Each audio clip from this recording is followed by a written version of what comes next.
or that gift card to split. The disrespect. Yeah. So, can we hit that air? Is it showing up? Can we hit that air? I love doing a live show. Like, these are things I didn't think about before the show. But anyway, yeah, we got a number of things we're gonna talk about. I think we're gonna have sneaker fetish on the show later. Okay. Things got a little spicy in the last couple of weeks. I don't know. Have you ever tried So Savy?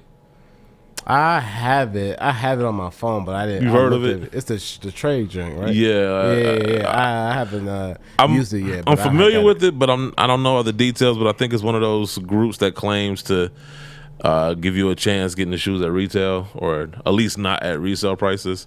Oh, that one. I thought it was the other one where you get to trade shoes on there. No, it's not. No, I don't think it's any trading. Okay. I think it's just some type of.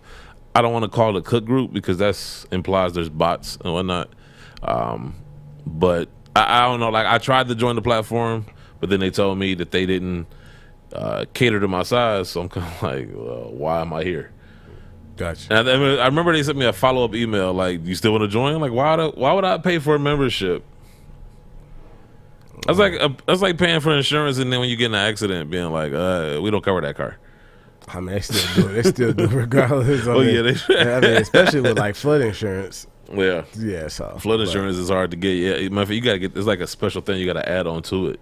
And then if the governor declares a state of emergency, then they don't have to do nothing. They don't have to. They don't have to pay you for it because it was a national state of emergency. So that's why a lot of insurance come and be like, please. That defeats the purpose. Yeah, that's why a lot of people. So you can't file a claim. It doesn't matter. Ain't that the point of an accident though? Like, I mean, whether it's a natural catastrophe or the fault of someone else, you didn't plan on it. You know what I'm saying? Yeah, but they feel like if it was Mother Nature reached a certain peak, then we shouldn't be responsible for it. It's weak, but that's how it is, though. It's fuck that. I mean, pay me my bread, especially if I'm paying X amount of dollars.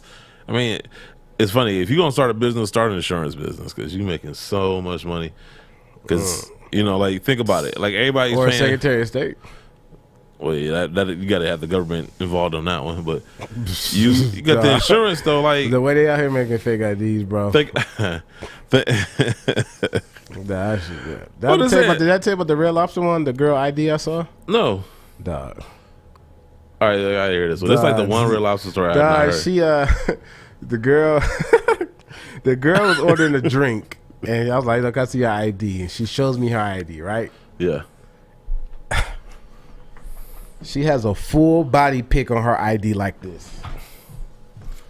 I said, how did you get a full body pic on your ID? Ain't no way. Everything else looked perfect, but she had a full club body picture on her ID.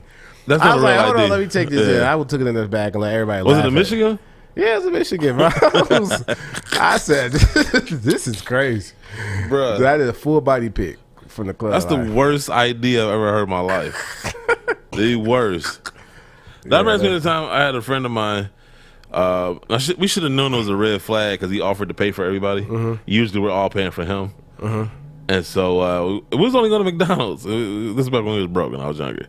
And a car full of guys, and he's like, I got this. And so we order our food, and so, you know, instead of pulling up to the drive-thru window myself, I pull up so he can, pay in exchange. And he gives her the money, and we just talking. Next thing I know, she opens his windows like, this money's fake. And he was like, go, go, go. And I'm like, dog, like, I go because I don't know what the hell is going on. My reaction is just to go. Yeah. But I'm just like, bruh. That's crazy. But then it was funny because when we went to go, he had other fake money, right? We looking at it, it looked like the worst copy. Matter of fact, it looked like the ink was starting to run out, so it was leaving streaks. Wow. And I'm like, dog. That's crazy. I'm like, he handed her 2 fake 20s, and you can just tell when you touch it, it's like real paper. That's doesn't crazy. feel like. That's crazy. Yeah. People wild mess with stuff like that. Man, the ingenuity. I saw a video yesterday where a guy turned. It looked like when his kids, little kid, they be having the little cars. The Power Wheels? Something like that. Uh-huh. But he added like a lawnmower engine to it. Oh, wow. And it was driving it down the street. That's He crazy. went and picked up some food and got in it like it was a real car, and then just drove. Looked like he's playing Mario Kart. That's crazy. Yeah, people do anything In real life. That's crazy. So, shout out to people, man. There was something else I was gonna say. There was a story I had in my head. I want to know what happened. They mine too, but I want to know what happened to your Dipset. Oh, we can get into that real quick. We get into that Because I said to me on this show, I was like, man, you can't underestimate the Locks. No, see, I was right but for the wrong. Okay, I was wrong but for the right reasons. So my initial thoughts were that the Diplomats were going to come out because their songs played more into the crowd hype, and I thought they would have more of a stage presence. I thought they was going to get the crowd more lit, and it turned out that they what's the name? The Locks did. First of all, it seemed like the Locks perform, like you could tell they performed many times together because there was a continuity to what they were doing. Like there was stage presence, and it just seemed like the Diplomats, like they just linked up that afternoon. Like we got a verses to do tonight. Like they ain't practiced, they ain't rehearsed, they ain't do shit. So and it looked like, and I mean they were lethargic. They were just.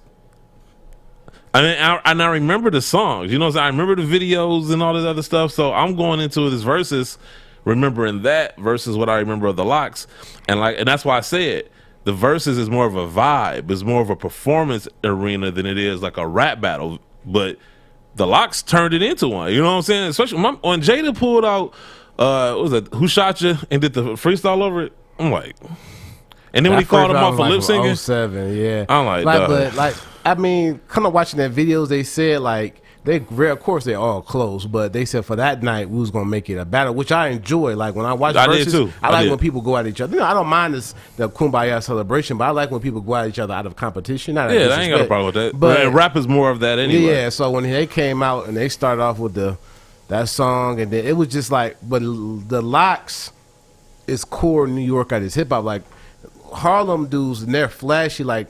They thought they swag and just their records were gonna do the work for they look them. like and the corny Locks old set men. the tone. And then the worst thing they do is told them to go first because they set the tone.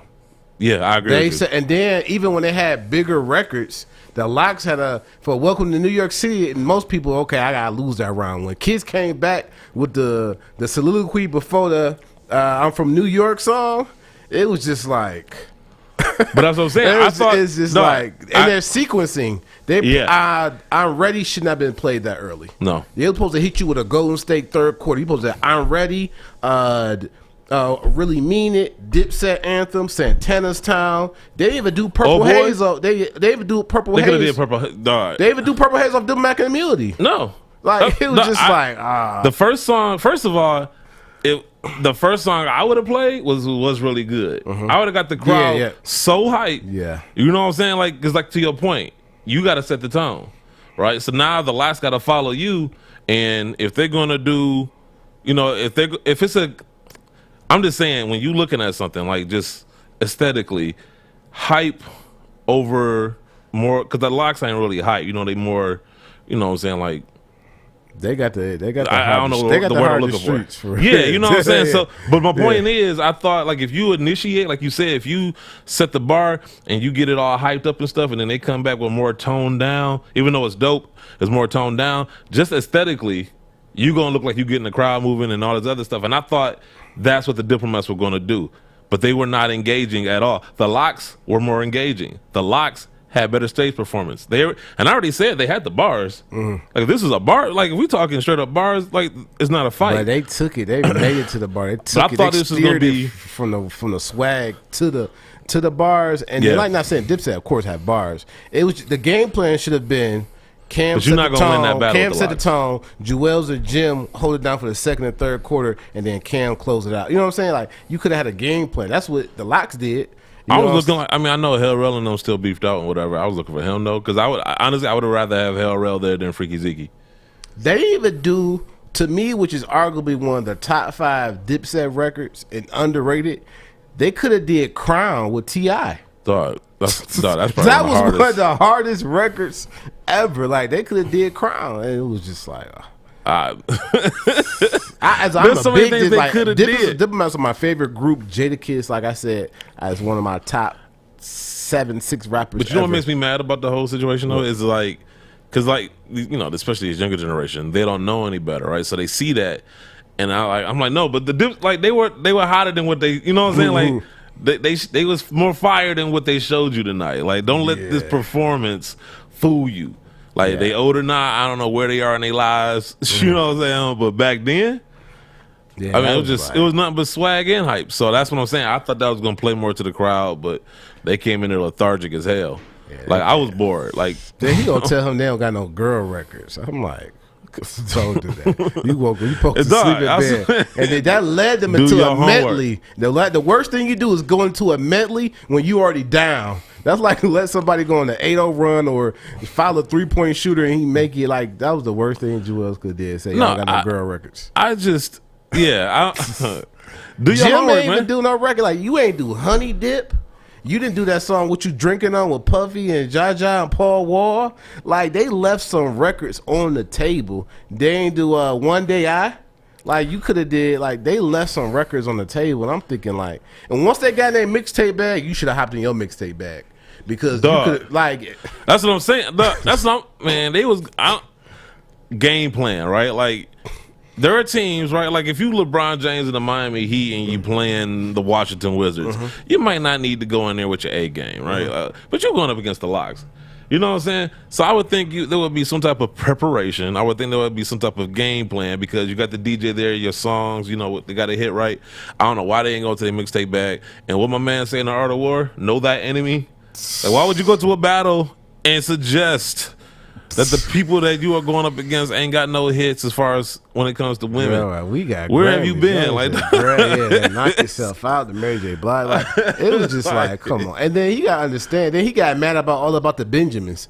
They're all on the All About the Benjamins. What are you talking about? They all three of them are on that song.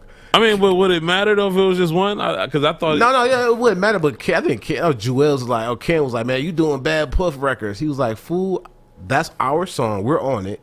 And I wrote Puffy verse, so it's just like, what are you talking about? But yeah, I enjoyed it for overall. But I don't know. But Jada definitely held it down, man. Like I said, when he bust out 2 freestyles, and I was just like, dog, like it's a wrap. Like you know what I'm saying? Because once you've let, like you said to your point, once you let them establish what it is. I was telling my girl, I was watching some. I rewatched some of my girl. I was like, this is what people don't understand. Like the newer generation.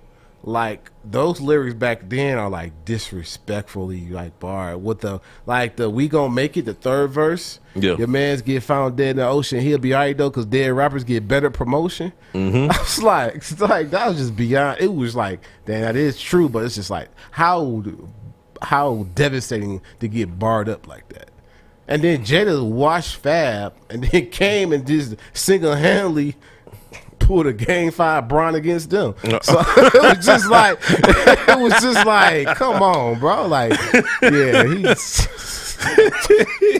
I was just saying. Yeah, it wasn't fair. It, but what's that like, Simpsons mean? Like, stop, they're already dead. Yeah, he's like, that was. Yeah, man. I enjoy both of them. Both favorite groups. But I wouldn't. I mean, you know what? If I was gonna be wrong, I'm happy I was wrong about that. Because the Locks definitely they deserve some respect. And I mean, I don't know who went in disrespecting. I don't feel like I disrespected. I just thought, like I said, I thought the Diplomats would play better to the crowd because their songs were more about hype and flash and all that other stuff. And I thought that would be.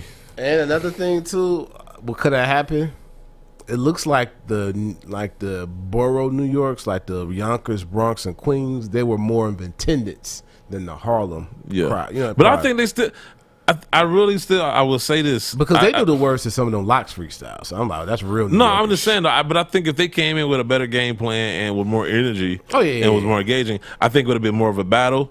You know what I'm saying? Sure. I just think that they just came in there.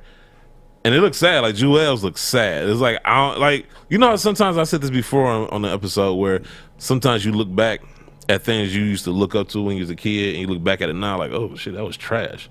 Like I'll never forget. It was this movie called, I don't know if it was 15 to midnight or quarter past midnight. I don't know. It was 15 either after or before midnight. I don't know the name of the movie, but it was a Charles Bronson movie, right? Charles Bronson back in the 80s was what Liam Neeson is now, right? And so.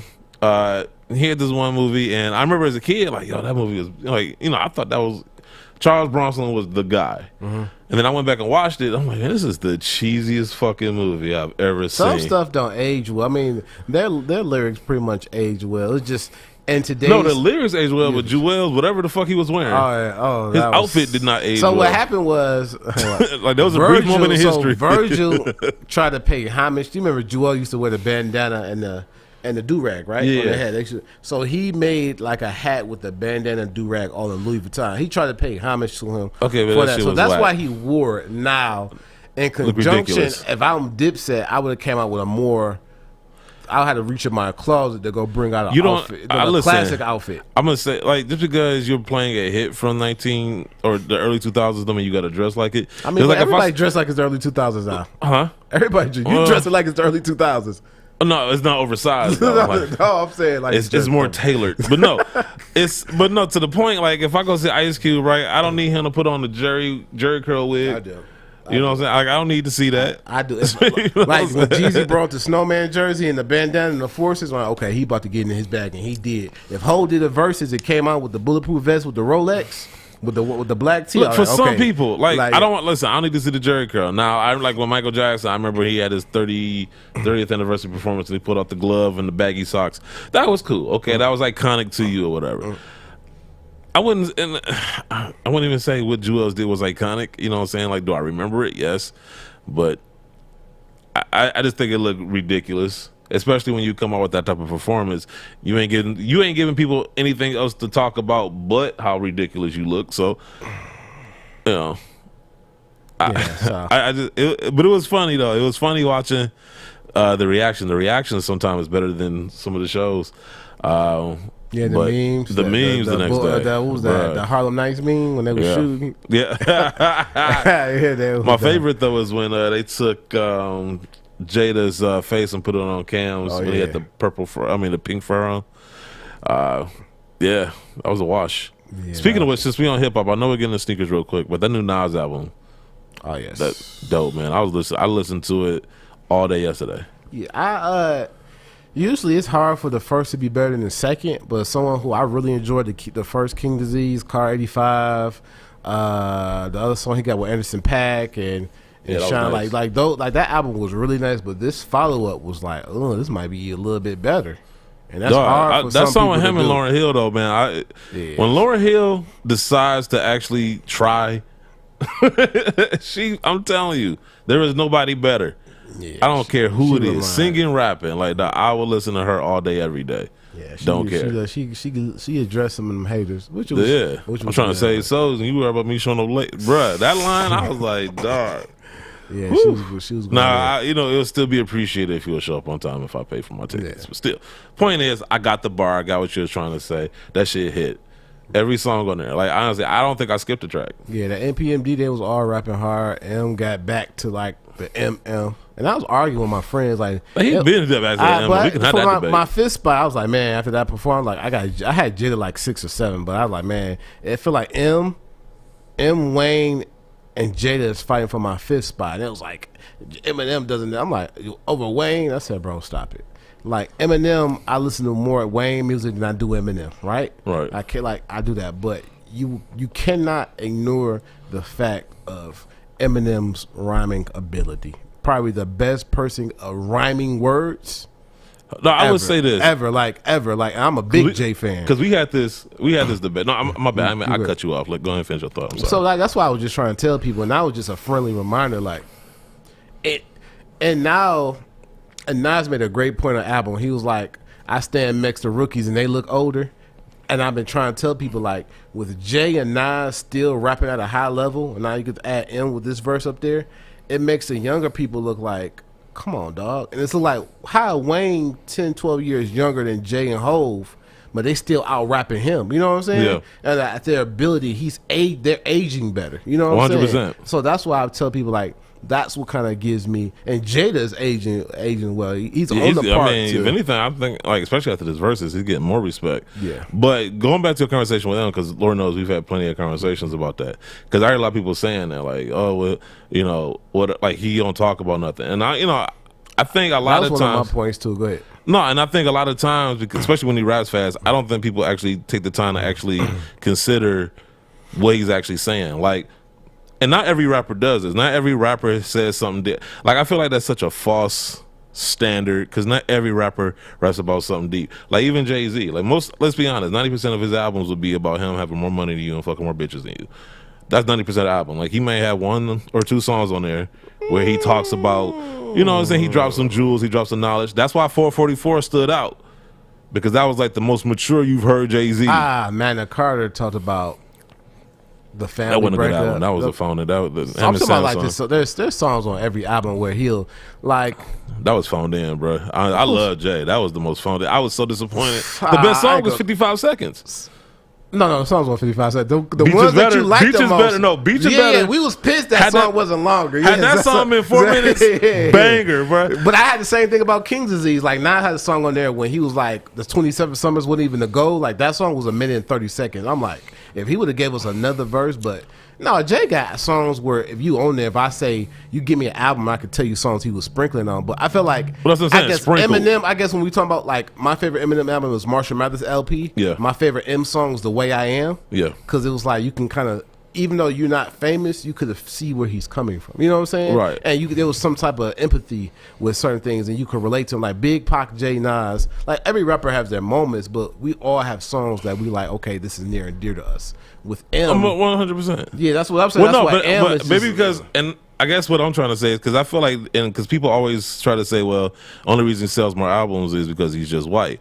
And I'm not saying that doesn't have an effect, but then you have to also consider that ain't no other white rapper doing what he's doing, so it can't just be that.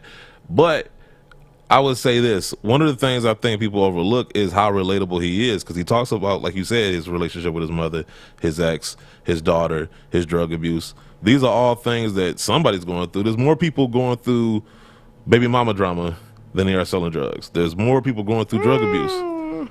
I think it's 50/50. I said selling, not doing. It's 50/50. Not everybody's a drug dealer. 50/50. There's more people going through familial relationships, whether it's your mother or your baby mama, than there is shooting and killing people. There's more. I'm talking about like as far as the music that we hear from everybody else. Because all you hear is about money, sex, and drugs and those other shit. But for the most part, like that's, you got your Kendricks and you got your J. Cole, but they're not the norm for right now, huh? That's the hood environment. I know. I'm just saying though. But I'm just talking about as far as relatability, because he's talking about things that people actually go through, and it's not them having to live vicariously through them. It's them be able to relate to him because they're going through the same thing. Like especially now, like Haley's song, going through what I'm going through. It's like that's my joint now. I think the perfect example would be always the back and forth about the Renegade song, and when you listen to the verse, like as somebody from the black perspective, I understood when Jay-Z was like, shorty was knocked up by some clown with child support knocked. No, he's not around. Jot it down, take you through the ghetto without riding around. You ducking strays. I read a magazine that effed up my day. Like I understand that, but when M was rapping against his public perception and all this hypocrisy in the media with his criticism, I couldn't understand it, but I saw where he was coming from. I mean, that's a great, like, to me that was the vibe. And I love that song for that reason. They both did their job on there. They really did. So, but no, and I think that's to the point though. Like you might not have gone through the same things he's gone through. I just think in sum total, I feel like he's more relatable in that way. And I think he gives you more. I think he gives you more insight into him. I feel like a lot of times people have these images they have to live up to.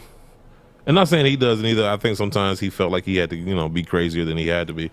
But I think he's giving you a lot of insight. Like, you know what I'm saying? Like, dude made a song about killing his wife. Like, you know what I'm saying? Most people are going to act like they're not affected. Like, dude was, like, mad enough to, like, kill her and then have her listen to it. Like, you know what I'm saying? So I just think that, like, for me personally, I mean, between the lyricism and not even just the content aspect, but the types of entendres and the rhyme schemes that he's able to put together, and the I mean, dude, like he be having double, triple entendres. It's like stupid. Dude changes flow 4 times in a song. Yeah, like, he's a great. But I tell people all the time, like, if you got a problem with M not being relatable, Wayne is just right. He's right there with it. because Wayne can rap. But I was like, if I tell my friends all the time, you look like, what is he really saying? My favorite song by Eminem is, Wayne, is called Real Rap. When he was talking about people in his neighborhood, cops shoot dog, handcuffed, their face Mine's down. misunderstood. You know what I'm saying? My dad would hit me off a little brag money, but never really was a dad for me. Like those songs are, you know what I'm saying, were like that. So I mean, like that's they were right there. Like if you're gonna say that about M and you're a Wayne fan, people who, if you're M, you could say the same thing about Wayne to the Wayne fan. So they're like kind of right there. I'm just saying, like when we actually think about it, most rappers ain't really talking about nothing the majority of the time. Now they have their songs where they talking about some real shit, like Tupac. You know what I'm saying? He had Dear Mama, he had but then he had I Get Around. You know what I'm saying? He had Hold Your Head Up, and then Wonder Why They Call You Bitch. You know what I'm saying? Like, so actually those songs are pretty deep. Point is, Royce the 5'9" said a great example. People didn't understand how perplexed the black man was until Pac came out.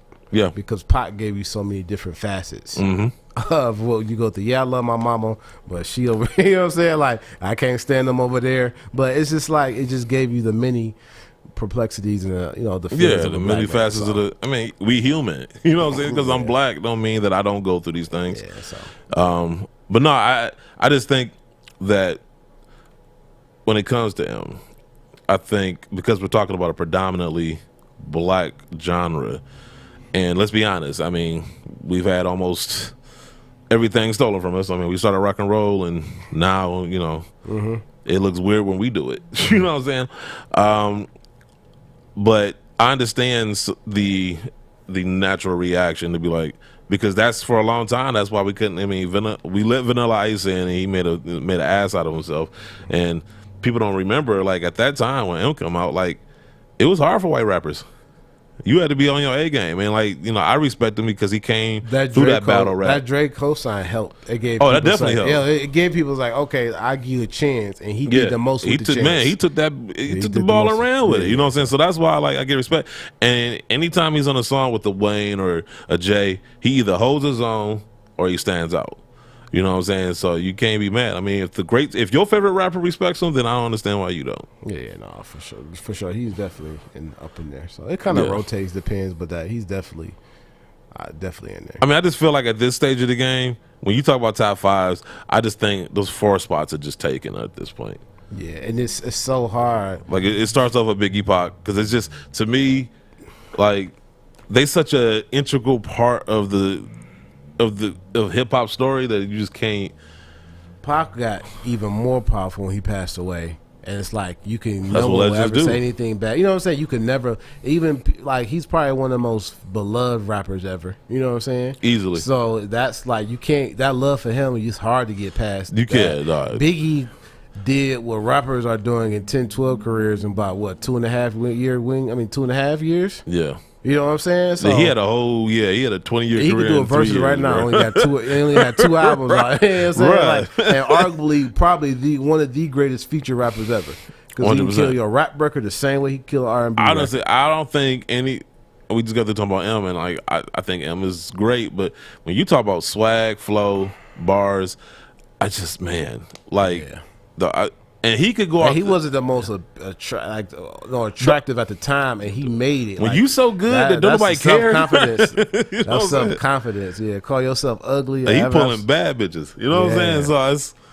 So Big was unique, man. Big, that's swag right there. Like we talk about Cam and his swag, but Biggie was just smooth, bro. Yeah. Like I hate talking about having these conversations because I miss them because I can only imagine what a Biggie verse would sound like now in like a new one.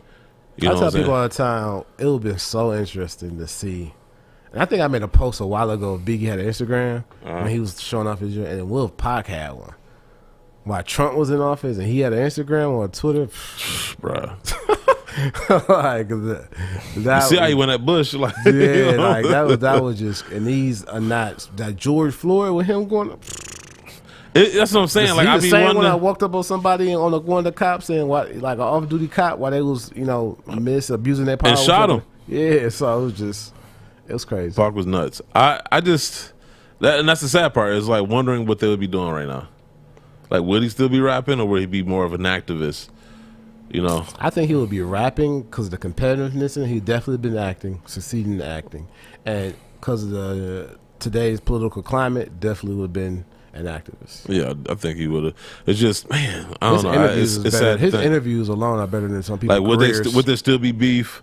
Would have gotten over it? I would like to think they would have, because in this day and age, beef ain't real. You know what I'm saying? Yeah. He would have had at some point had to get over it, or he would been around enough to see Suge's real intentions with him. You know what I'm saying? Like, True. And I think you could tell by that In the Time album, he was starting to be woke about some things that was going around him. Like, if Yeezy and Drake can, bury the hatchet, if Jay and Nas can do it, we're still holding out our breath on Jay and 50, but maybe one day. 50 just petty. Yeah, he never gonna change. Definitely shouldn't do that. Anyway, let's get to some sneakers. Actually, let's get to some social media.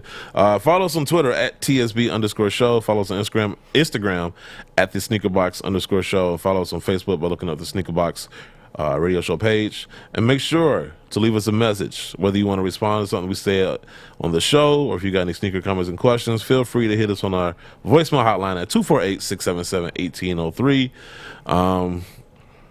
It's funny, like, seeing some of the comments in the other videos, like, or even the comments that I see like on social media. It's like people didn't watch the whole video. Regarding which one? Just any video, just in general. Like, it's people comment to sections of something, and the thing about conversations is, it's not just one sentence; it's a combination. You got to take the conversation in its sum total, in its totality. Don't just take a segment of what was said, because somebody might have followed up that initial point with another point to shore it up. So, had you listened to the whole thing, then you wouldn't come away with the wrong context or the wrong intent.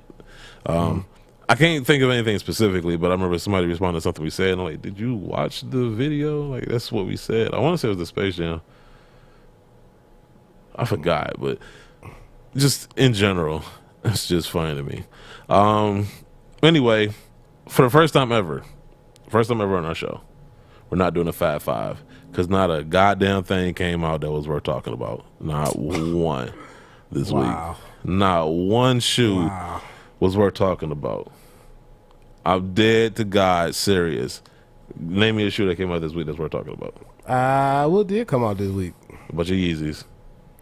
I don't have no, like, my thing. I don't have no problem with the Yeezys. Like, I don't have a problem. I didn't talk about them. I didn't say anything bad. I just didn't talk about them at all. It was just a Yeezy Day restock, right? Was it a restock? Yeah, it was a Yeezy Day restock. Okay. Beginning of the week. Yeah. Which was dope. I commend him for that, because people seemed like they was able to get some shoes, and they spread it out during the course of the day. So, like, Nike should take note. So, like, you know what I'm saying? Like, it was just like, hey, we're gonna give you some restocks. We letting you know when, you know what I'm saying? People feel like they got a fair chance. So, I think that was dope. What else come out? Right. You know what I mean? I don't be, well, that's because I'm not the best person to ask sometimes, because I really be on my eBay search hunt of older things. All right, but you would think you would at least be like, okay, aware of one shoe that came out this week. That's fine. It wasn't no bronze. It wasn't no Irisons. It wasn't no. It wasn't. But it's sad that we New Balances come out. Well, no, New Balance come out. The Levi ones that came out this week. That's why it's the thumbnail. Those. I'm trying to think. So there's one. Yeah, I don't really be on it like that. Like, to be. But that's my point, though. And then, first of all, it's sad that we even got a preference that, it wasn't a Jordan or anything that came out, so therefore, I went down the list. Jordan, like, no basketball. But I'm just saying, though, like, that's usually the sad point, is if it's not a Jordan or a Yeezy that's coming out, people aren't really paying attention to it. This would have been the perfect time to get like a 5.5, like a shoe that went under the radar, give us a chance to get high in the rank. You know what I'm saying? In the top 5. Because say if this shoe came out, right? It came out the week of a Jordan. Of course, it'd been hard to make the list, let alone get to the top 3 or 1. But since there was no Jordans, the Yeezys already came out with just a restock. Now this shoe could have got an equal chance to being number 1, 2, or 3. I wish something like that came out this week, but I honestly didn't see anything, bro. Nah. it's been that bad of a week. This is the first time ever. Like if I missed the shoe, please leave it in the comments or hit us up on social media and let us know. Like yeah, it's just one of those weeks. Now, there wasn't the ugliest release of the week. Of course. Yeah, like I said, Yeezy came out this week. So, what is this? ugliest release of the week. We had the Adidas Yeezy Foam Runner MX Cream Clay. These look stupid. This shoe looks stupid. This colorway looks stupid. Nothing about this looks attractive. Do you don't like that pattern at all? Nothing. But you eat marble cake? That's a cake. I don't eat the cake. I said the pattern. See, I don't eat the cake for the pattern. I said the pattern. Who eats the cake for the pattern? Oh, that's a lovely pattern. Yes, I want to eat that. The marble cake, what attracts you to the marble cake I is eat the it because pattern. it's marble cake. It tastes delicious. Nah, bro. I don't eat it for the pattern. Who looks at the pattern of a cake? The pattern reels you in. Who The cake cares? seals the deal. Yes, it does. Come on. The pattern doesn't reel me in. Yes, is it that does. chocolate? Yes, I'm there. Nah, some of it don't be. Sometimes it be cinnamon. See, you don't know which marble cake. That's why I asked. Exactly. So that's why I asked. I said the pattern. And plus, it would look more. It would look like browner. Huh? You had Neapolitan ice cream before, have you? I don't like Neapolitan. But have you had it before? No, I didn't like it because I knew I asked. You tried it for you. No, because I asked, "What's that pink one?" Oh, that strawberry. I'm good. Oh my god, I know you had Moose Track ice cream before. Is that the one with the pretzels in it or the nuts? No, that was the one with the had the Reese cup pieces in, like no, I don't like the Reese cup things. Nope. It was like chocolate fudge and all that in it. Yeah, bro, you had some ice cream swirls. You had that Cold Stone. I asked questions. Butter pecan. You had butter pecan before, right? Yeah, like butter pecan. Okay, I had the same swirls, so there we go. We had to go through all these ice creams. Yeah, so you to make a point. So yeah, so that's all. But I don't buy it for the swirls. I don't like, ooh, that's a nice swirl. Let me get that ice cream. I look at that shoe like a crock. Like it has its function purpose. Now, if someone showed it to a red carpet with some foam runners on, no. If you're at the beach or at the water park, walking around the pool, so be it. You're making my point, though. At no point in time was anybody thinking about Crocs like that. Crocs ain't never made it on this list ever. You wouldn't put a Croc on this list. A Croc on a Fat Five? You wouldn't put a Croc on a Fat Five. Been some ugly. I want to say I did put an ugly Croc on here once before. This is ugly. I'm talking a Fat Five. Like, oh hell no, no, because there's a reason. Because it looks ridiculous. But I understand at least a Croc's function is just basically, your dad to clean the grill in the backyard, and he want to get his leather shoes wet, so he puts on his Crocs. I get that. Like, so Crocs serve a function in that way. These are all about resale and hype and people. Lifestyle. I will say that people do be wearing Yeezys. As much as they resell, I do see people like the Off-Whites and stuff. Yeah, like that stuff is just circulating resale, right? Yeah, you see it here and there, but his shoes, I do see them. No, I see people wearing them too. I will say I've never worn a pair of Yeezys, but I have heard that they're comfortable. Yeah. So I heard that a lot from people. Even those people said they were comfortable, and that's fine. I'm just saying they look like shit. That's my only point. They look like shit. But I will say, I don't know when they're going to drop, or maybe they dropped and I just haven't paid attention to them. Those Quantums. Yeah, those black ones. Yeah, I got a pair of Quantums. I love them. I'm planning on getting some more because they're under retail. The black ones drop yet? I haven't seen the black ones yet. Okay. The eBay and on Goat, those Quantums are like at retail or right below it. So I'm definitely going to get a pair of Quantums. That's the only pair I got the white and blue ones, but I definitely got to get some more. I like them. Comfortable. That's the only Yeezy I will wear, those black Quantums. Other than that, I'm good. I don't want it. So you're missing out, man. But but we all know this shoe is ridiculous. I'm talking about the Quantum, even the Quantum model. What? They got like this one that's like, it's almost like a black sweet potato pie. Like it's a nice color. It was the last one that came out. Food today? Did you eat before you? Yeah, hey, I'm trying to relate to you. Oh wow! But I should have seen that coming. But no, like that one was really. They got a couple nice Quantums, man. It's really nice, comfortable shoe. But that's ridiculous. All right, well. Anyway, I just love how you assume that like the design of the design. Sorry, would you eat a cake because it has swirls on it? Like, do swirls impress you enough to make you want to eat something? Well, at least like that will intrigue you to at least look at the cake. Yeah, definitely. Thank you. That's all. And then, like, if it's a chocolate swirl or something, then I'm definitely going for it. Thank you. Have you ever consciously said, that's a nice swirl, I want that? You're interested. I mean, I haven't said it out loud, but I've thought to myself. Even if is it even in an inner monologue?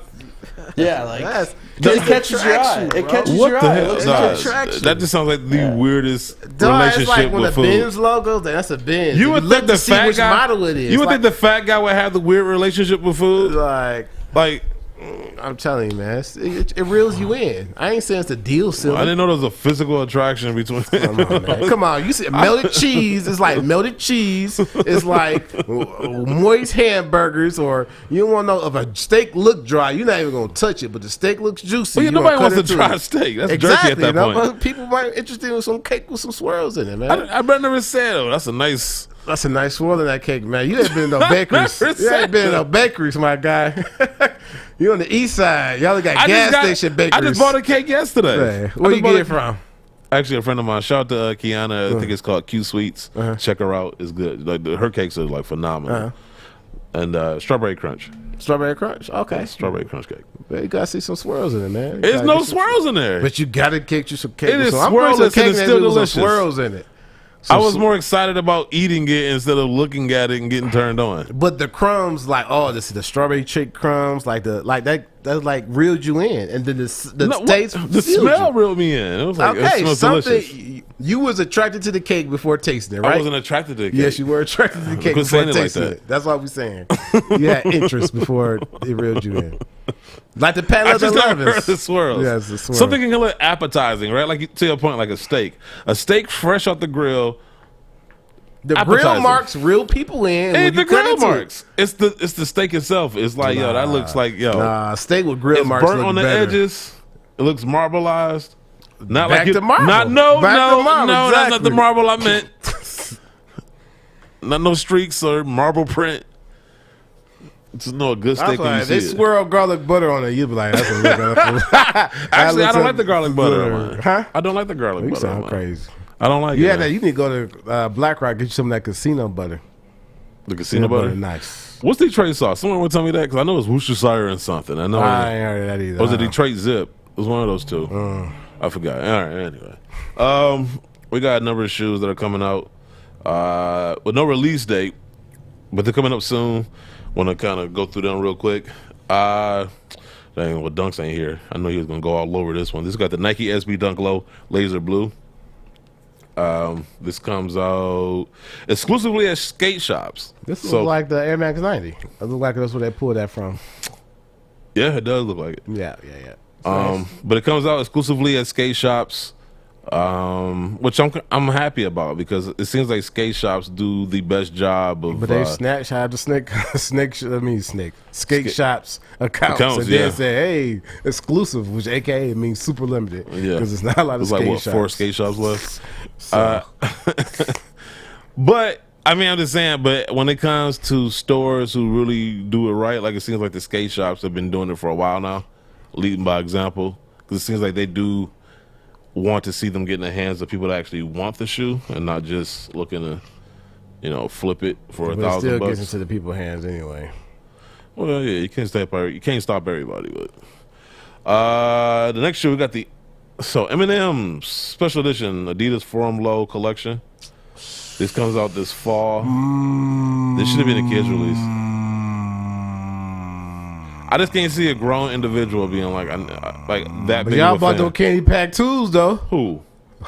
Jordan people bought those candy pack Jordan tools. That's true. And that's the same thing. But they didn't have like a big Eminem logo on the side.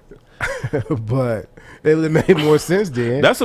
Honestly, that's what's making me not like these. Like, I don't want to say they're not bad. I feel like it looks childish. I feel like if the continuation of the midsole, like on the blue pair, right, that blue block on the midsole, if that was taken off and it just flowed seamlessly with the white and blue upper, I would have liked it. Same for the green, same for the red. Like if the midsoles were like all white, it would have been more tolerable. If they would have went either the orange one or the green one, as far as the colored midsole, I wouldn't have a problem with it. But the other ones, I wonder if it's supposed to fit some type of way. Like if you get all the shoes together and you put them up against each other, is it supposed to flow a certain way? I don't know. It looks ridiculous. Like it's not a bad collection. Like if this was like a friends and family release that Eminem's did, and they gave it to like their executives, that's cute, I guess. Or if this was a kids collection, once again, adorable. As a grown adult, I just can't see myself rocking some Eminem Forum lows like that. Like I don't know. It just seems childish to me. The premise just seems childish. Man, as far as the look, I mean, it's not. I mean, they're it not was bad. executed better, maybe on a different model. I wouldn't have a problem with the M&Ms because it's a popular candy, very famous. So, but it just ain't hit right. This ain't the worst thing I've seen. Just not from me. But if you're looking for this collection, they dropped this fall, I believe. You got the Supreme Special Edition Nike Air Force One Low Flax. It's just the same exact Air Force One I've seen like year after year, but with Supreme on the heel. They dropped this one. They had highs and lows. Yeah. 2016, 2017, it was a high and mids. They had high mids and lows. So I'm like, why is this unique? Because they had Supreme on the hill now? I'm supposed to want these now? I mean, I'm pretty sure there's going to be a big seller in New York because anything wheat colored is going to just sell. Tim's and Air Force Ones especially. I just, I don't got enough for them. I don't hate them. I don't know what I'm supposed to. Well, I honestly don't know what my reaction should be. I've seen this before. That's it. Yeah, that's it. Like, if I was it's the same exact shoe I've seen plenty of. Like, the Supreme logo is new on there, so I guess that's worth mentioning. This next shoe, we got the KCDC Special Edition Nike SB Dunk Low or Dunk High. I'm sorry, they come out later this year. Clean though, I actually like those. They're cool. They cool. If I can find these for retail, I'm getting them. I'm not paying resale for them. Yeah, they're cool. I'm gonna be with them. Nah, I can't. I don't know if I can pull that off. I like the shoe, but I don't know if I can pull that off. I don't see me wearing an outfit that's nah. You gotta get a black shirt with a little pink in it. That's nah, bro. It's just because I do like bringing attention to the shoe. Cause I usually wear like muted down stuff, and then I let the shoes do the talking, and that's a lot of talking. That's a lot of pink in that talking. Black shoe with that, huh? Wear all black and then wear your shoe like that. That's too much pink, bro. Nah, it's not. Like I actually like this shoe, but I don't think I can pull that off comfortably. That's cool. It ain't on my to-do list, but it's cool. Todd. You got the Youth of Paris Special Edition Adidas Campus 80s. They also come out later this year. I'm interested to see these in person. Like, I'm trying to see what type of material that is. In my mind, I can see it. I don't know if I can, if I don't know the name of it, but I think I know what type of material that is. I ain't mad at them. It kind of reminds me of like a skateboard shoe too, some type of skater shoe. I don't know what the premise is or the story behind the design, but I ain't gonna lie, I'm not mad at those. Once again, I don't know if I can rock them. They're cool. But I'm not mad at them. Started getting some up in my Stan Smith shell toe. I mean my shell toe collection. I like it, or similar to shell toe. That's like one pair I don't have. I feel obligated to have a pair of Stan Smiths. This next shoe, oh boy, I can tell you what list is gonna make whenever it comes out. You got the Sean Wotherspoon Disney Special Edition Adidas Superturf Adventure Jiminy Cricket. The fuck is these? I like these. I seen them wearing quite a bit. What? Not with that bag on it. The picture didn't do it no justice. For the photographer, should have took that bag off. But I like the shoe. Like him wearing it, rocking it. I like it. No, I was gonna say keep the bag on. I just wish the bag was bigger so it can cover the rest of the shoe. Nah, I don't have a problem. I like the shoe. That shoe was horrible. You seen him wear it? Why would I want to see him wearing it? Like it gives you a better look of the shoe. This picture, like I seen him like on the Instagram, and in this picture, it's like it's like a bad angle. I like it because it looks like kind of gives you that ACG or back when Adidas had some couple of trail shoes. Like it just gives you that, but just with more colors, and those are kind of like a ACG colors. I like it. Just imagine like you get a picture from a girl and then she's like, "My bad, let me give you two from another angle." Some people, that because it happened with a lot of these girls with their mask look good. You take their mask. No, that's my point. So it's like that's my point. That, like, yo, if I got to hit you with different angles, you see the picture with the mask on, but you see like this the picture with the mask. Right. Like the mask, like you took it like okay, you let your. That can go either way. I'm just saying. As of right now, I'm not impressed. Like I doubt him wearing them is gonna make me want them anymore. But no, it just gives it like I know what you mean. Like that's super laced and with that bag on it. No. I'm just that was a terrible selling point. If you trying to sell that shoe, and it looks something different, I'm about to see. They look like. Try to see. I be looking like y'all be giving collabs to just anybody, bro. Look at that. It's just I don't know. This shoe looks better in this angle. Yeah, from the front because you can see less of it. Bro, stop it. Bro, this doesn't look like that shoe right there. They both. Neither picture make me want them. Nah, this looks better, but I like the shoe. Bro. And look at this, like that gets it's better, way better. I like it. I ain't feeling them. If they're accessible, I cop them. You definitely copping these if you can get them. Mm-hmm. Good luck. I like it. I would say nobody want these, but I mean, shit, everything sells out now, so. Yeah. We got the Air Jordan Retro 3 Camo. These are dropping this holiday season. Yeah, we still got these artist renderings. No, I hope not. If this is what we're going to get, I'm good. So I feel like we're about to hit that weird Jordan 3 phase again. Remember, what year was that? They were just dropping just unnecessary colorways of threes. 13, 14. Yeah. It's like y'all murdered the threes. Like I'm looking at the threes like, ugh, I don't know. Had me second guessing the threes for a minute. I'm glad they came back out with the retros, or the OGs.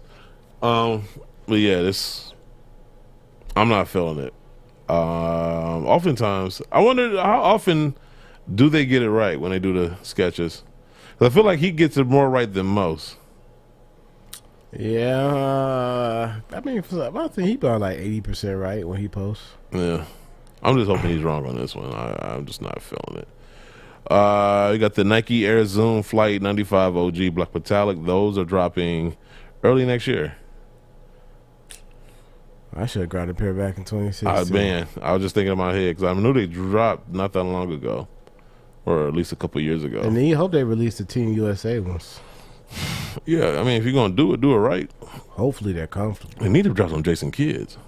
Some Fly Fives. Been waiting on them for years. Drop them boys. Years. I needed the New Jersey Nets ones. I need the Dallas Maverick. They should have did a Phoenix colorway. That would be nice. Yeah. But yeah. And then lastly, we have the Air Jordan Retro 1 High OG Rebellionaire. These drop March 2022. So what's the difference between these and the shadows? I guess it's going to be reflective. So it's remember the Jeter ones? Mm-hmm. I guess it's going to be reminiscent of that. But at the words, but in 3M. I got you.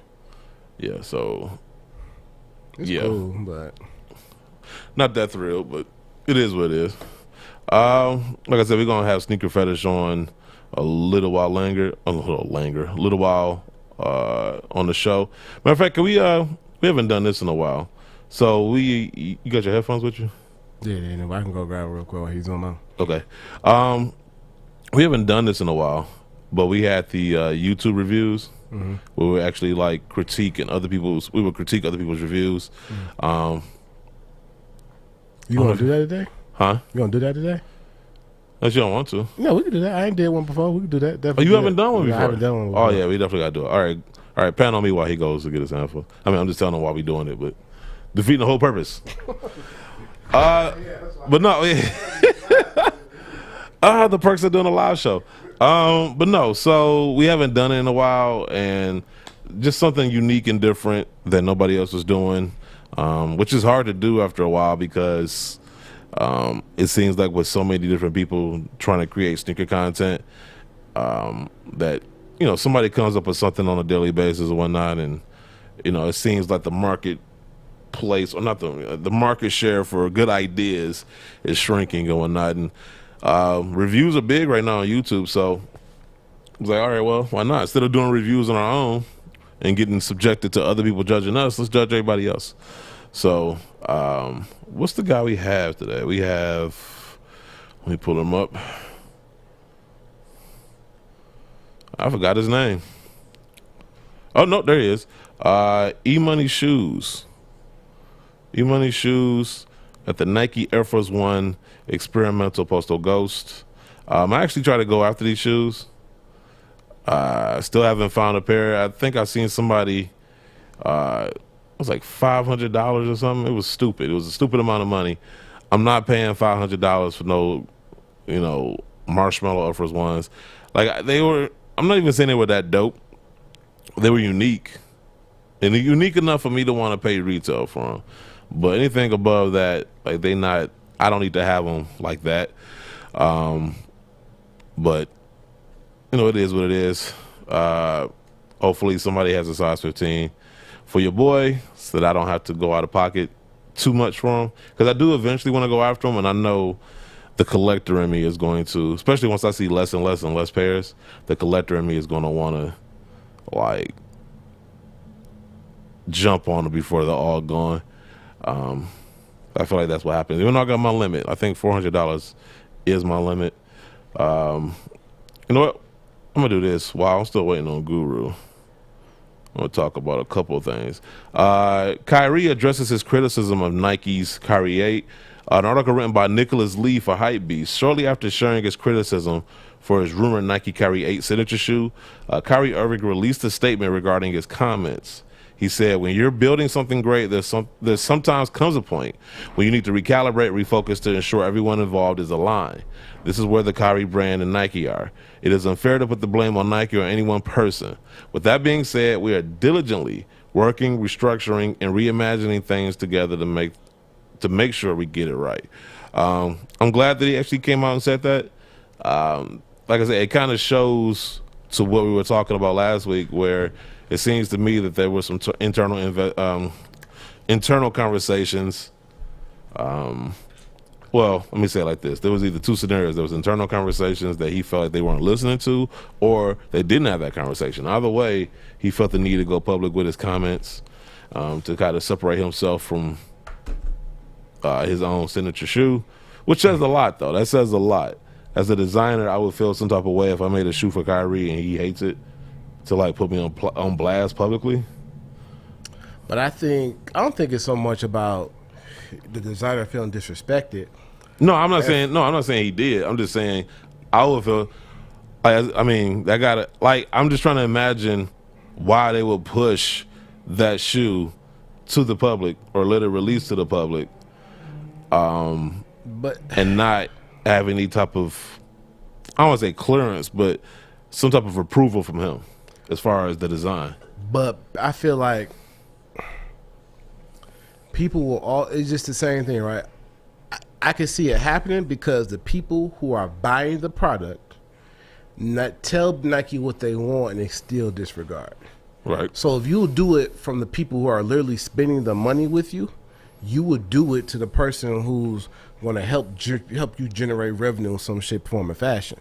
So I'm pretty sure during the design process, designers know the first thing you're going to bring is not always, but you need to know, well, okay, if I make this and he says, okay, I need boom, boom, boom, now you know, okay, I put this shoe out so I know which direction I need to move forward now. Right. Or what do I need? You know what I'm saying? Plus, they've been working with Kyrie going to be with his 8th shoe. But I would think so you would put more feel for him. I understand what you're saying to a point, but I'm like, yo, if I'm paying you X amount of millions, you would think that for me. Thank you. So, the fuck? What? You son of a bitch. What did I do? How you gonna get a drink? I told the lady I have allergies, bro. I'm Me sorry, too. like Mr. Scrooge. I got allergies too. I mean, cough. Our engineer, our producer / wow. What's his name? Interns? What happened to the interns? I know. Don't tell lazy. Yeah, I'm pretty sure he goes lazy get you MFers. I shouldn't say that. My sister's gonna kill me. Damn, I'm just like I go get you one, bro. You want me to go? I lied. No, it's good though. You sure? No, I'm saying that drink is good. But, okay. Sure. I go get you one. Feelings a little hurt, but that's okay. I go get you one. Anyway, so we got a review video. This comes from, where is he at? This comes from E-Money Shoes. Check him out on his YouTube channel. We have the Nike Air Force One Experimental Postal Ghost. Good morning, good morning, good morning. All my pimps, players, hustlers, aunties, uncles, money squad, thank you for checking out the channel. Thank you for hitting that like button. If you hadn't, please do. And always comment, like, subscribe, share, all of that good stuff. I know it's been a minute. I've been lazy. I got a lot of stuff going on, but we're gonna get back into it. In 2 more weeks, Actually, next week we got Who Has the Heat selection ceremony for the 8 versus 8, or not selection ceremony, selection live for the 8 versus 8. And I'll be in the building along with the 6313 Retro Queen and Fly KOL. And no, what's up with these long ass intros? Kicks, and also don't forget to go check out my featured I mean, that's channel. how they like are. I said, we on the road to 10K. I've been slacking, so I gotta put that What on. do, how long are we into this video? At least a minute, right? Subscribe button, it will be Yeah, we just great crossed a minute. Appreciate it. And we ain't seen the shoe yet. I've been staring at gravel in a box for a minute. Yeah. A full fucking minute. This is an early review. I don't know if they're gonna release it, but as you can see, it's a PP personal pair, size 10, Air Force A One. personal pair? Okay, bruh. Official colorway. You like, you know, you're not reselling them. Ghost. Personal pair, bruh. And you can see it doesn't have a suggested retail price. These joints came from overseas, so hey, take it for what it is. Take what for what it is? You ain't showed us yet.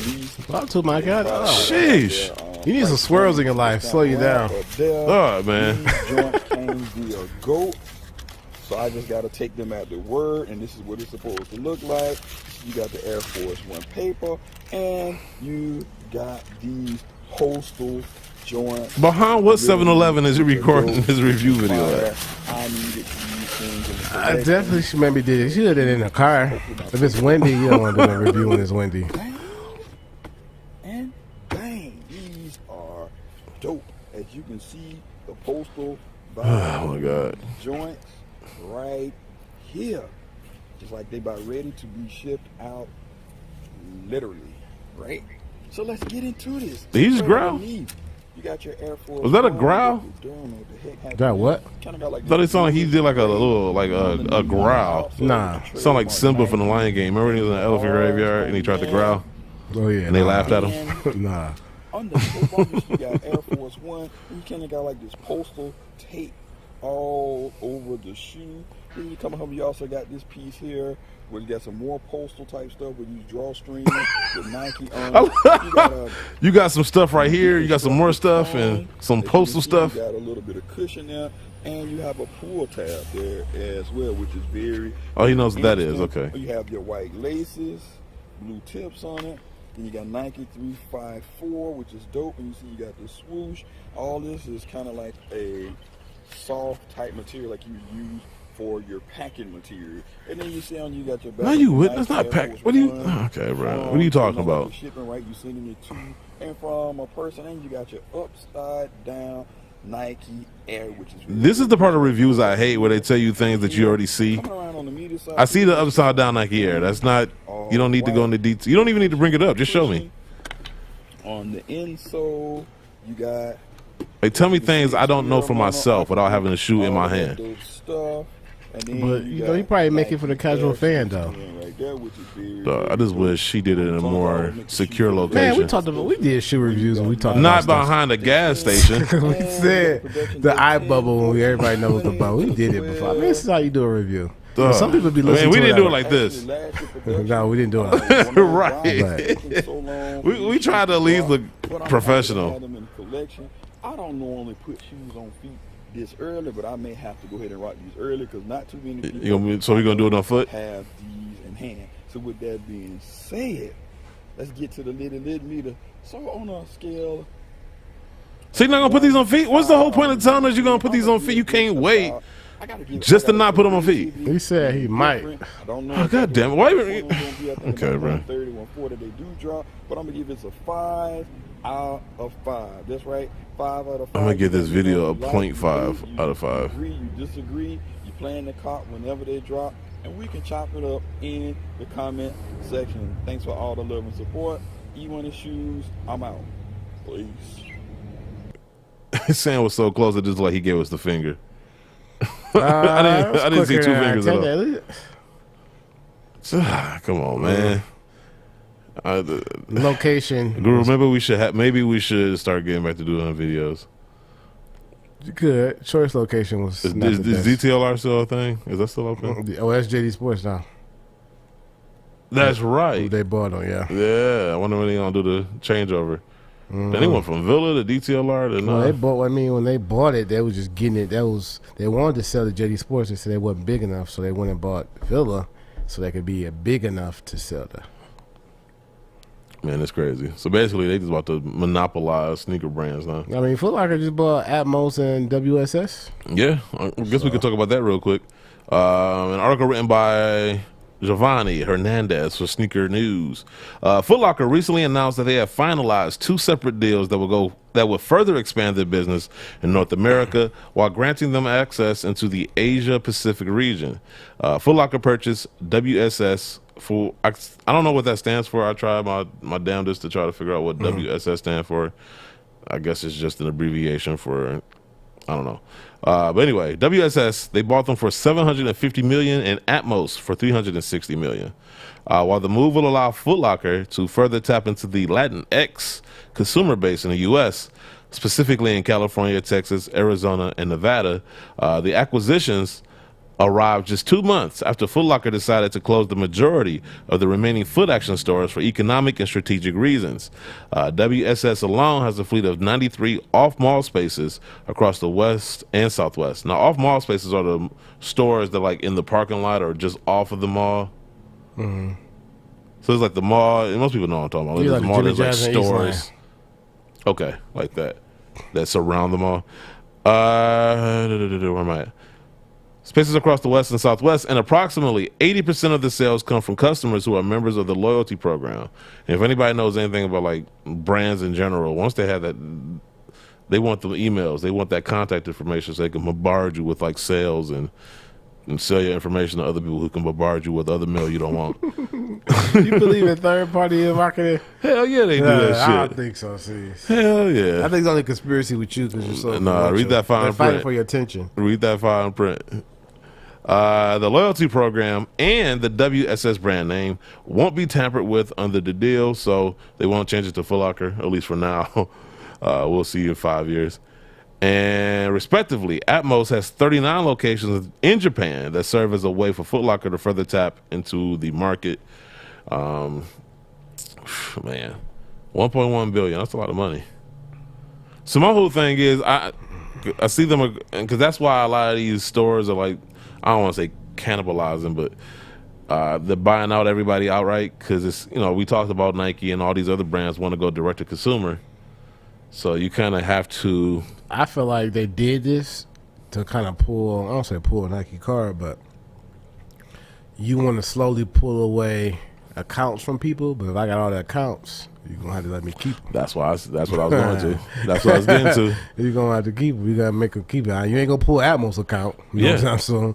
You're not going to pull that one because it serves a niche, you know, Foot Locker. So it just thinks like, they're just getting more leverage. Foot Locker's always been smart about getting leverage with Nike when it comes to negotiate. So, like, you gotta, and Nike had to realize when it comes to Foot Locker as a whole, that you need, I don't say you need them, but they played an instrument and a big role in your come up on the retail side and exposing your product to the general public on a day-to-day basis. Yeah, this is before the internet got hot. You know what I'm saying? So. Before AOL let you put your your website on there for you to come, you got to. And with the post-pandemic, foot traffic in stores are even more now. So it's just like, it's like people remember that they can go outside. Yeah, so it's just, I wouldn't. That's an option. They did pull some leverage by doing that because. No, I mean, and to Foot Locker's credit, because you was talking about like, you know, how Nike, you know, how they held up Nike, like they did some marketing for them that they either didn't want to or couldn't do for themselves.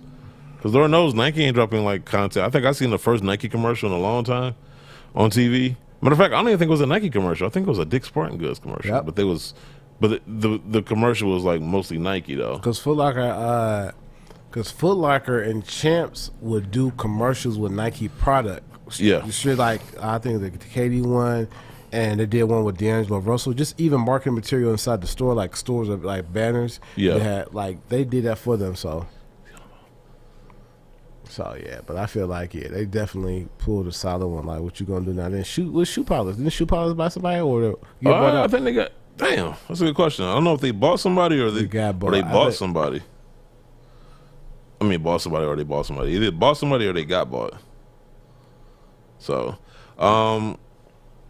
StockX says that they didn't lose that seller's $9,000 Yeezy 2s. You believe that or no? Oh, JD Sports bought Shoe Palace. Oh, that's what it was. I was looking it up too. Yeah, JD Sports. They fooling.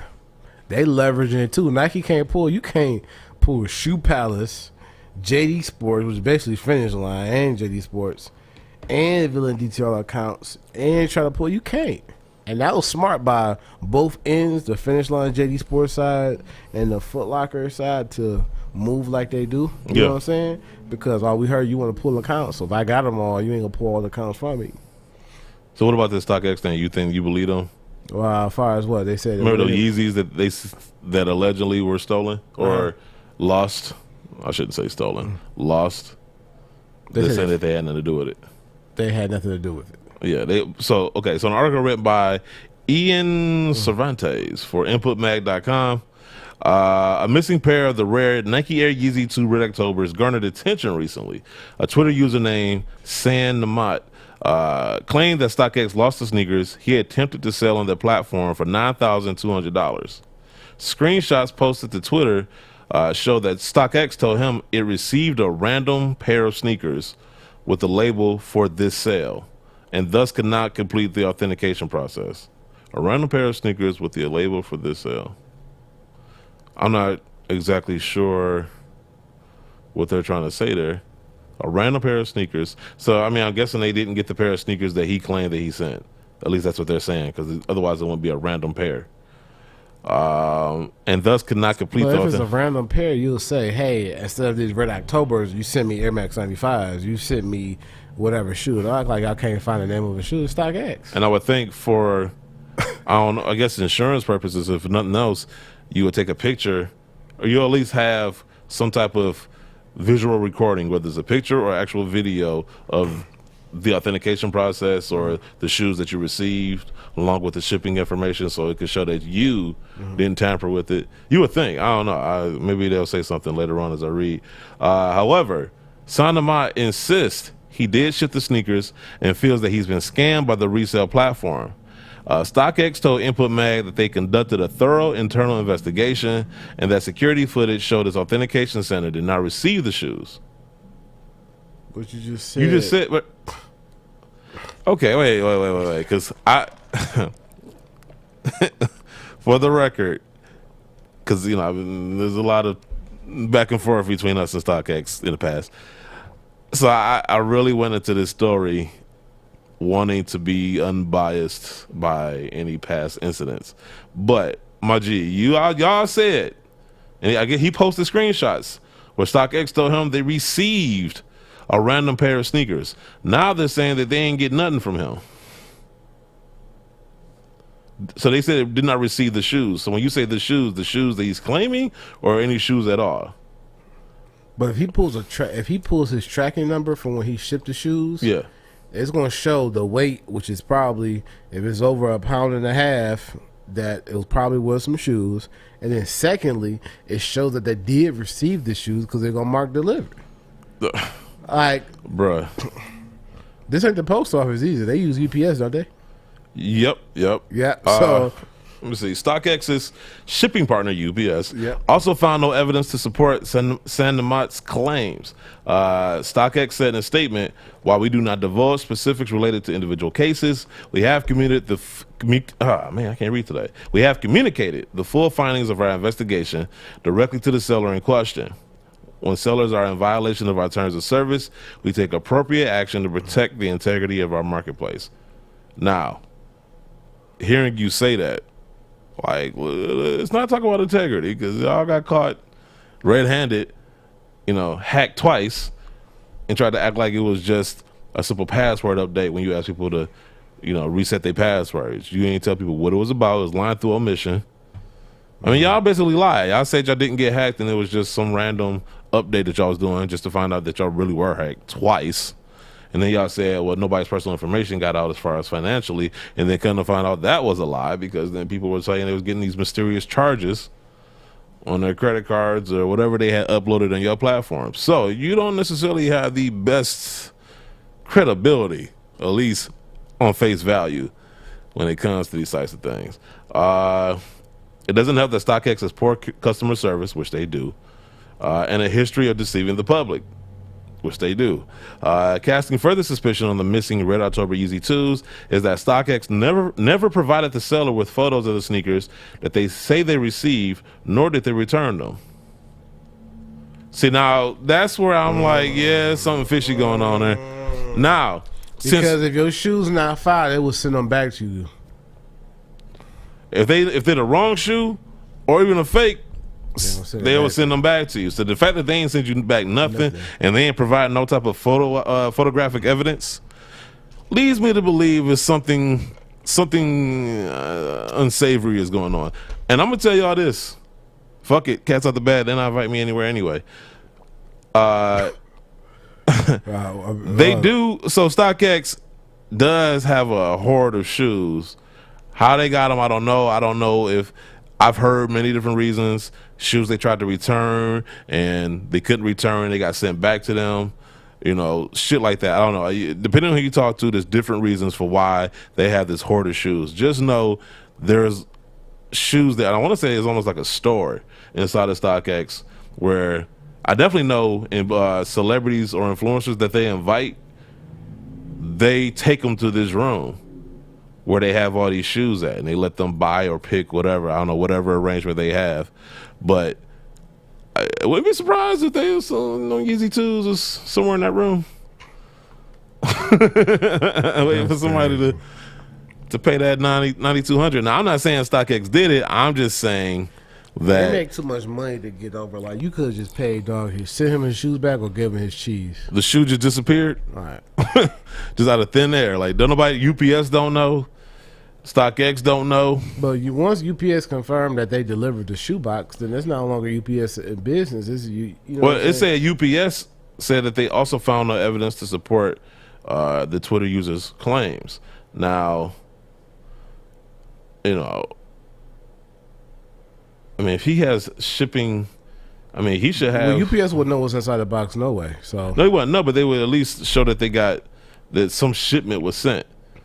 You know what I'm saying? Like, I mean, how is he supposed to prove that he put the Yeezys in there unless he recorded him packing it? But then again, that UPS account is through StockX, so they may not disclose. They know where their bread and butter is. Yeah, yeah. So yeah. So I don't know, man. Yeah. Like I'm not satisfied with the ending of this story. Nah, you could send dog his shoes back. Yeah, or send or even post a picture of the shoes that he allegedly sent that you said you couldn't authenticate. Like. Once again, just taking StockX word for it, I can't because y'all don't have the best of credibility. So, even if you manage the past dealings, just he sent you a random shoe for this sale, then you say you didn't receive nothing at all.